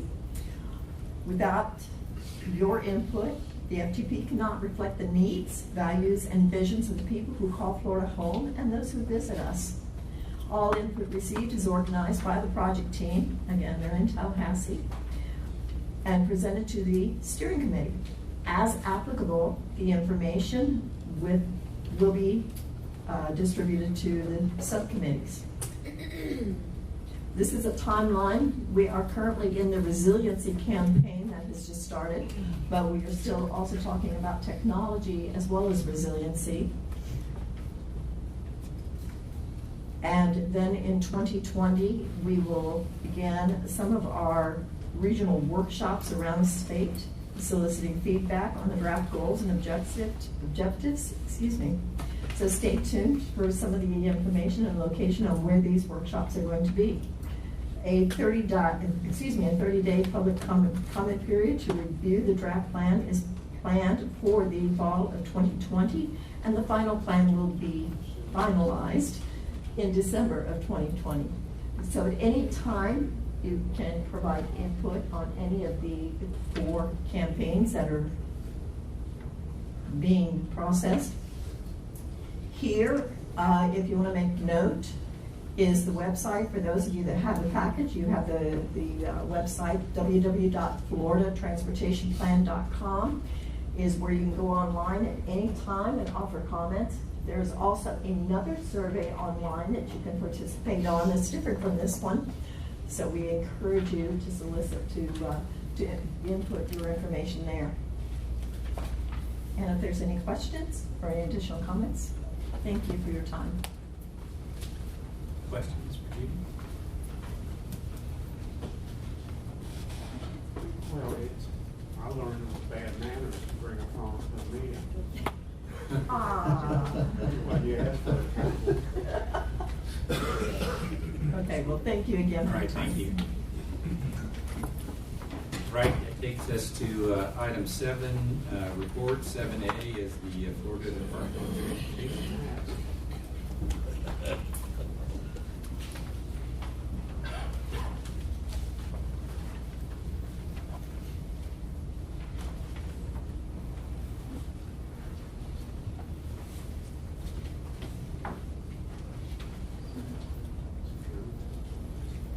Good morning, still. I'm Jamie Kersey. I'm with the Florida Department of Transportation. Just some updates for you before I have a presentation, but I'll try and slide through fairly quickly. We do have a solicitation that just went out for Sun Trail for funding. They are taking applications until December 20th. No later than December 20th at 5 o'clock. And the Sun Trail, of course, is trail funding. So there is an email that went out. If you need a link to that, please contact me. I can send you a link to that if you decide to get that application sent out.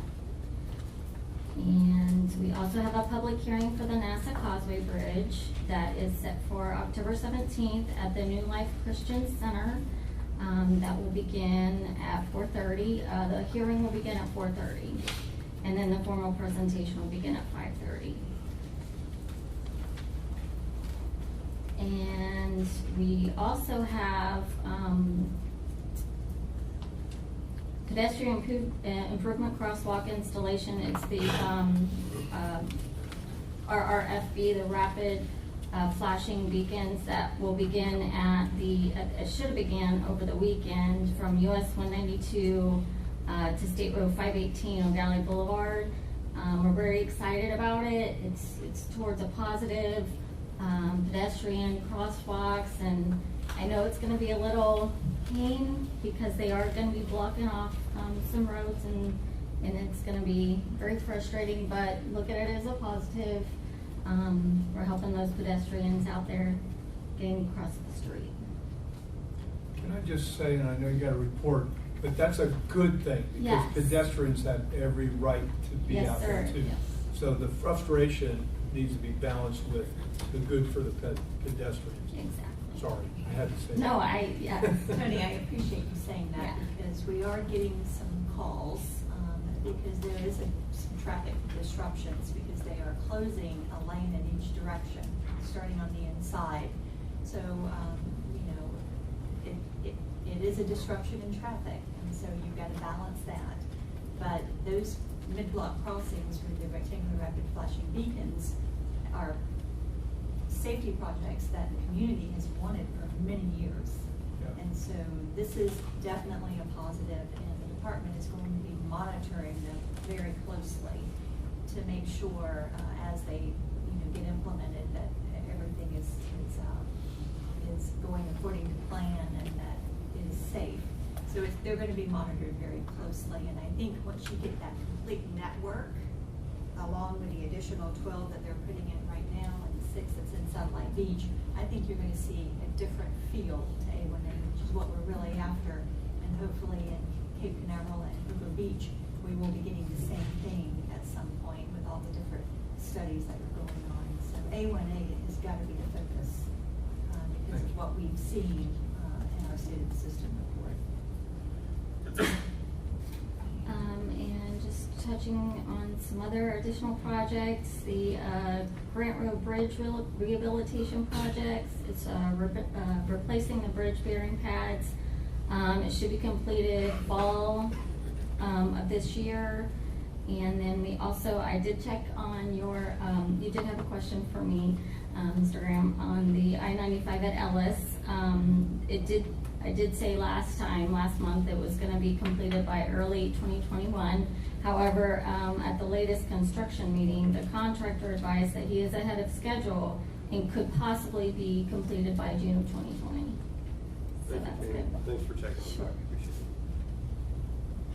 So I'm going to go ahead and begin my presentation for the tentative 5-year work program, which is just a kind of giving you all a heads up on what to expect within the next week. Let's see.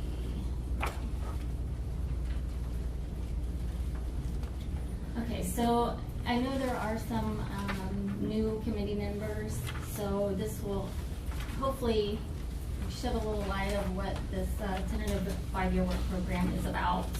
The Florida Department of Transportation work program is a 5-year plan that includes public transit, seaport, airport, rail projects, transportation planning, just like the TPO, transportation system management and operations, which they also call TISMO, engineering and design, right-of-way acquisitions, construction activities, includes Department of Transportation projects and local projects with FDOT involvement.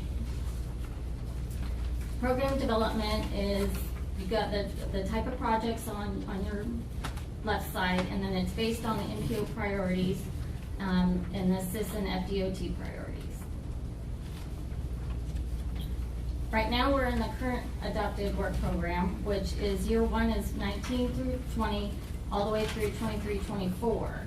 So fiscal 19-20 started July 1st of this year, and then it ends June 30th of 2024. The tentative 5-year work program is from 2020 to 2021 to 2024 to 2025. After the work program is updated by FDOT staff, incorporating the changes in needs and costs, and considering the changes in the project prioritization is considered tentative, and public hearing is held.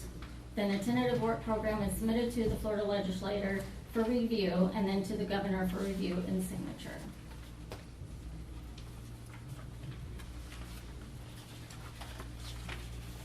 Once the legislator reviews the tentative 5-year work program, which is during the months of December through March, then it goes to the governor for review and approval. It is then considered adopted, and the first year of the projects are officially included in the state budget. October 21st through October 25th is our online public hearing. October 24th at 4:30 through 6:30 is our public information outreach. We hold it at the district office of DeLand. We would love to have you all come out. I know it's a bit of a drive, but if you like to have a hands-on trying to maneuver your way through the website, we'll be more than happy to sit with you and go over everything one-on-one with you.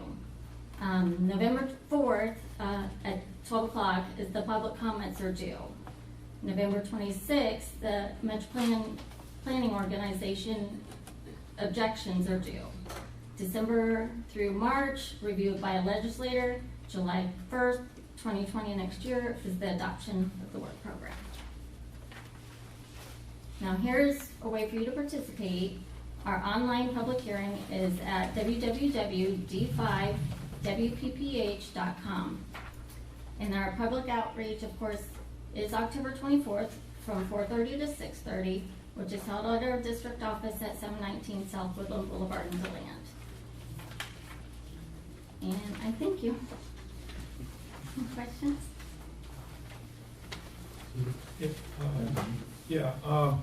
This is a regional question, it's the I-4-417 West merge. And I haven't seen anything or heard anything about anything happening there. I know there's a lot of I-4 construction. Is there any plans, or is there anything underway to fix that bottleneck that happens almost every afternoon in the season? I can check on that and I will get with you. Okay. I have your email address. Yeah, please. I'll Thank check you. on that for you. Any other questions? All right, thank you so much. That takes us to 7B, which is the Bicycle Pedestrian Trails Advisory Committee report. Hello. So the Bicycle Pedestrian Trails Advisory Committee, or BPAC, met on September 23rd. They received the same State of the Systems report presentation that you saw today, as well as we also presented the bike ped master plan to them as well. So they motioned to approve that. The BPAC will not have another formal meeting for the rest of the year. Instead, this will be the second year that we have hosted a walking workshop with them. So that will be November 18th. This year we're going up to Titusville to look at what they've been doing in their downtown area as far as trails and bike ped features. And of course we'd love to get down to the south area as well at some point. So that's all I have for today. Thank you. All right. Don't run away, Sarah. I know better now. No, I heard you talk in the background about bike share. Mhm. And you know, bike share, the way downtown Orlando is going, they have pedal assisted electrical bicycles now. And they start in at about $650, and they have a range of what, about 30 miles? I think it's like 30 to 50 depending on the specific model. And I'm just yakking with you because I'm sure the committee isn't as far advanced as you are, or as I'm thinking, because with the e-bicycle where you can get to work sweaty and it's electronically assisted and the price is dropping, and with the bike share program, people get to try it that have never tried it before, and what that does increases the use in Well, we're trying to head in that direction in general, where more people use bicycles to commute, and with electrical, affordable, power-assisted bicycle that a ride-share program gets you familiar with. You say, hey, this is cool stuff, I'd like to own me one. And you see the price is $650 or less, which is really affordable. It's just a good way to introduce a lot of people that would never ride a bicycle to how much fun it is. And I heard you say it, and that's how come I'm sharing what little I know. Is there any plans to do any of that here in Brevard County? I don't know of any. I know that there was conversation about the e-scooters with tourism, but I would rather defer to Cape Canaveral and Cocoa Beach, which I think we are talking with Zagster about expanding into other micromobility devices. They currently have a bike share now. They would use the existing stations to bring in these other devices. Right. Could I just comment on that, because that's where we're at, and I think it's a bigger issue, and discussion needs to be started, because I know in a lot of communities, and there's a big difference between fully motorized, electric motorized scooters and bikes, and the assist are two completely different animals. And the fully electric go really fast, and the scooters, and they're having all kinds of, and not that they're not good things, they just have to be really thought out and planned for. And we haven't even started that. And I think we really need to start having that dialogue, so we can avoid some of the problems some of the other communities, whether it's South Florida, St. Pete, Tampa, Jacksonville, have already all run into. So yeah, and one of those things, I'll jump on what you're saying there, Tony. The biggest problems that these communities have had is the dockless solutions, where they will leave a device somewhere in the public right of problem. But it's great for users because they just look it up. Oh, there's 5 over around the corner here, but it becomes a problem for ADA access. Right. It's speed. Where do you drive? Do you drive in the bike lane? Do you drive on the sidewalk or the road? Right. All those different things really need to be discussed. I think probably. It's coming. I think probably in the future, we really need to consider doing some sort of micro-mobility assessment or some sort of add-on to the bike ped master plan for micro-mobility, because it's not just looking at, the scooters and the bikes, but also potentially FedEx is going to move it, and Amazon are going to be moving into where they're getting out on golf carts, and Orlando has done some little studies of spotted areas, so it's definitely something we need to keep an eye on, and we of course want to be partners and help plan any way we can for micromobility. And one of the issues on the trails is that the discussion is should they be posting speed limits now on trails because of the electronic. I just want to add one more thing. Zagster's solution for that problem, Tony, is the clock keeps running on your rental until it's returned to a real station. Right. So that encourages people to return them. All right, thank you, and thanks, Pete. Well, you're looking for work, Sarah. Oh. That's I'm looking for work. Right, it takes us to a 7C transfer report. Morning again.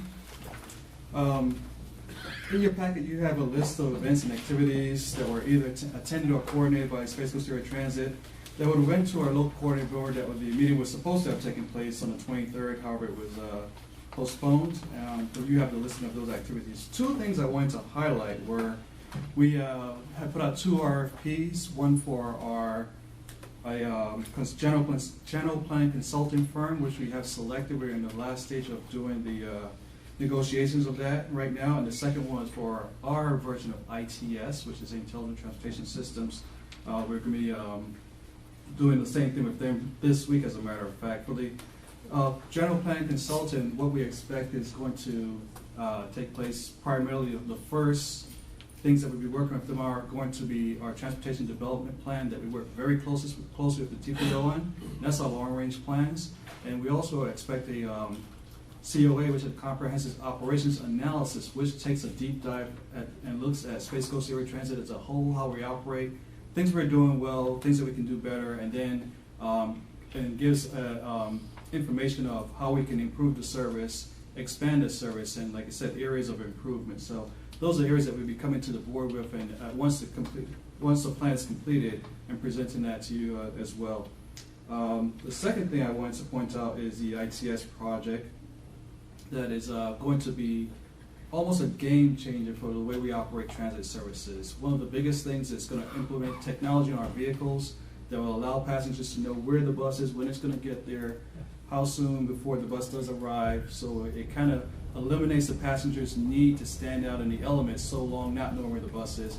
But secondarily, it also gives us the ability to see where the buses are located on the route. If there's any type of activity going on that's causing delays and things of that nature, we can reroute services and restructure what we've got going to make sure that we actually operate as efficiently as possible. And then thirdly, for paratransit demand response type service, we'll have a call ahead, which the passengers that are sitting at home waiting for the vehicle will get a 15-minute call saying the vehicle is scheduled to arrive in 15 minutes, be ready, which reduces our no-shows and delays that way as well. So people that are going to their doctor's appointments can get there on time because they're not waiting for the last person to get on the vehicle 15 minutes after they arrive there. So those are two areas we're really looking forward to becoming pretty soon. One other thing that I want to highlight was in our annual FPTA local coordinated conference in Orlando, Space Coast was awarded 4 awards, for 2 for best in class first place, 2 for second place, and one of the ones for second place, which many you typically attend is the Transit and Tourism Summit annually. So we actually won a second place for the events category for that summit this year. So we're very proud of that, and that's it for me. Thanks. Questions for Terry? Thank you. I'm sorry. I'm sorry. Real quick, Maritime Bus Shelter meeting, was that for the CRA portion of Merritt Island that you were discussing, or is it just in general?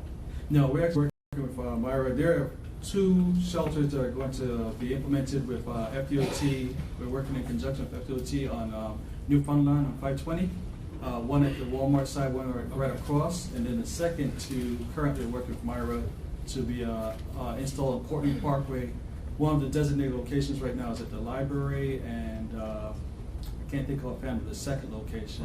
Oh, excuse me, on 520 at Kiwanis Park. Okay, so, good. But not out of the They CRA. reached out to me, and I was just wondering if that ever got followed up on, so I did. Yeah. Thank you. You're welcome. All right, takes us to a 7D multimodal agencies report. Stephen is at the Kennedy Space Center Master Plan Visioning meeting. So he's not here, but you do have a list of the next meetings for the Canaveral Port Authority, the Orlando Melbourne International Airport. Do you guys have anything that you would like to brief the committees on? Sure. We've got a couple projects going on, namely our air traffic control tower is going to come online next week of October 16th, and that's been long awaited, as you know, most people have talked about it before, but this replaces our current tower, which was built in 1962, and which is 65 foot tall. The new tower is 104 foot tall, so this is a safety project, navigational safety, and we're real excited about it. Another project we have getting ready to go out on the street now is our interior service road. We have about 8 miles of roads that kind of follow the perimeter of the property. And what's neat about this project is we're going to use all the recycled millings, asphalt millings from the 3 runway rehabilitations we completed last year. So it's kind of cool that we've already got material, and it's going to be reused. It's not something going to the landfill. So appreciate it. Real quick from the port, they've listed our meeting coming up October 23rd. It's one of the 2 evening meetings that we have. It's at 6 o'clock. I encourage everybody to come out. Dr. Dwayne DeFries from the Inner Lagoon National Estuary Program is going to have the premiere of their education and outreach video that it's just recently completed. I saw a draft of it. I haven't seen the final. If it's anything like the draft, it's really amazing. It's about 5 minutes long. He's going to present that there and talk about their program that's being brought out to the community now for the education outreach. Also, our CT3 project, Cruise Terminal 3 project, is moving along like like lightning. The parking garage, which is about 2,100 pieces of Legos, is about halfway completed. And the terminal is now being, the entire shell is up, most of the roof is on, and interior is starting to be completed. And that's still on schedule for completion, I believe, in May of next year. What was the time and date for Dwayne's presentation? October 23rd, 6 p.m., our evening commission meeting. Thank you.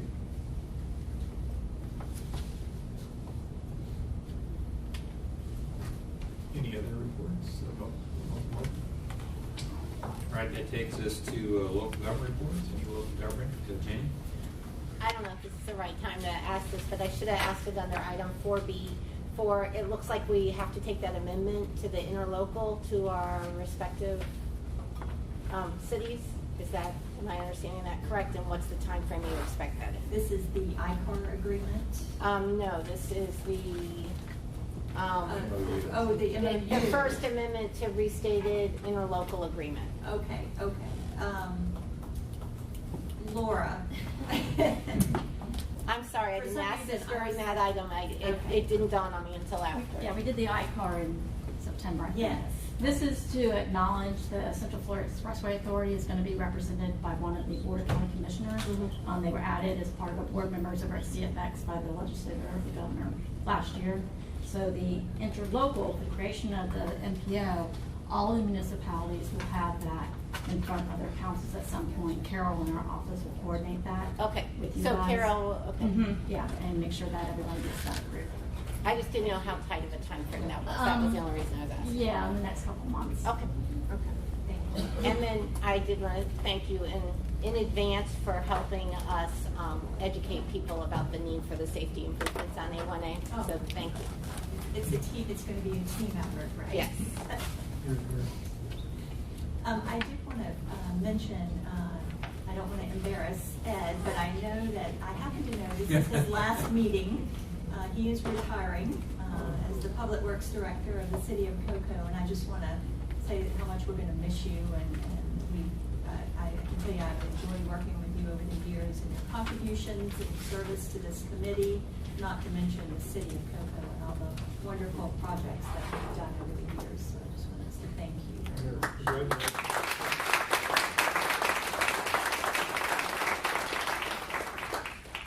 You did embarrass me a little bit. Sorry about that.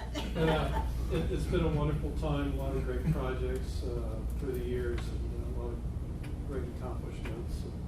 I do have one of my replacements here, Abby Diaz, if she would stand up. Will be the city alternate. The city's primary representative, Brian Smith, has just been hired by the city. Unfortunately, he's in an all-day new employee orientation. He would probably rather be here. So, thank you, and appreciate serving. May come back as some citizen advisor.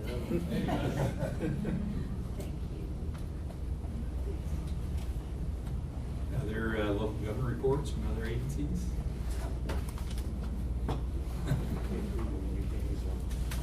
All right, seeing none, we will adjourn.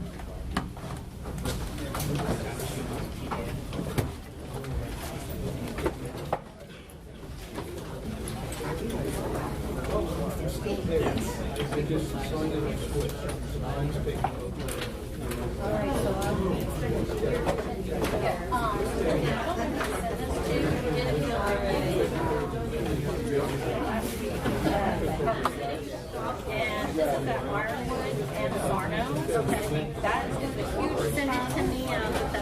I have another picture. I'll show you Oh, that's perfect. That's fine. Yeah, no, that was perfect. And I just didn't want to go anywhere. Yes. If you, okay.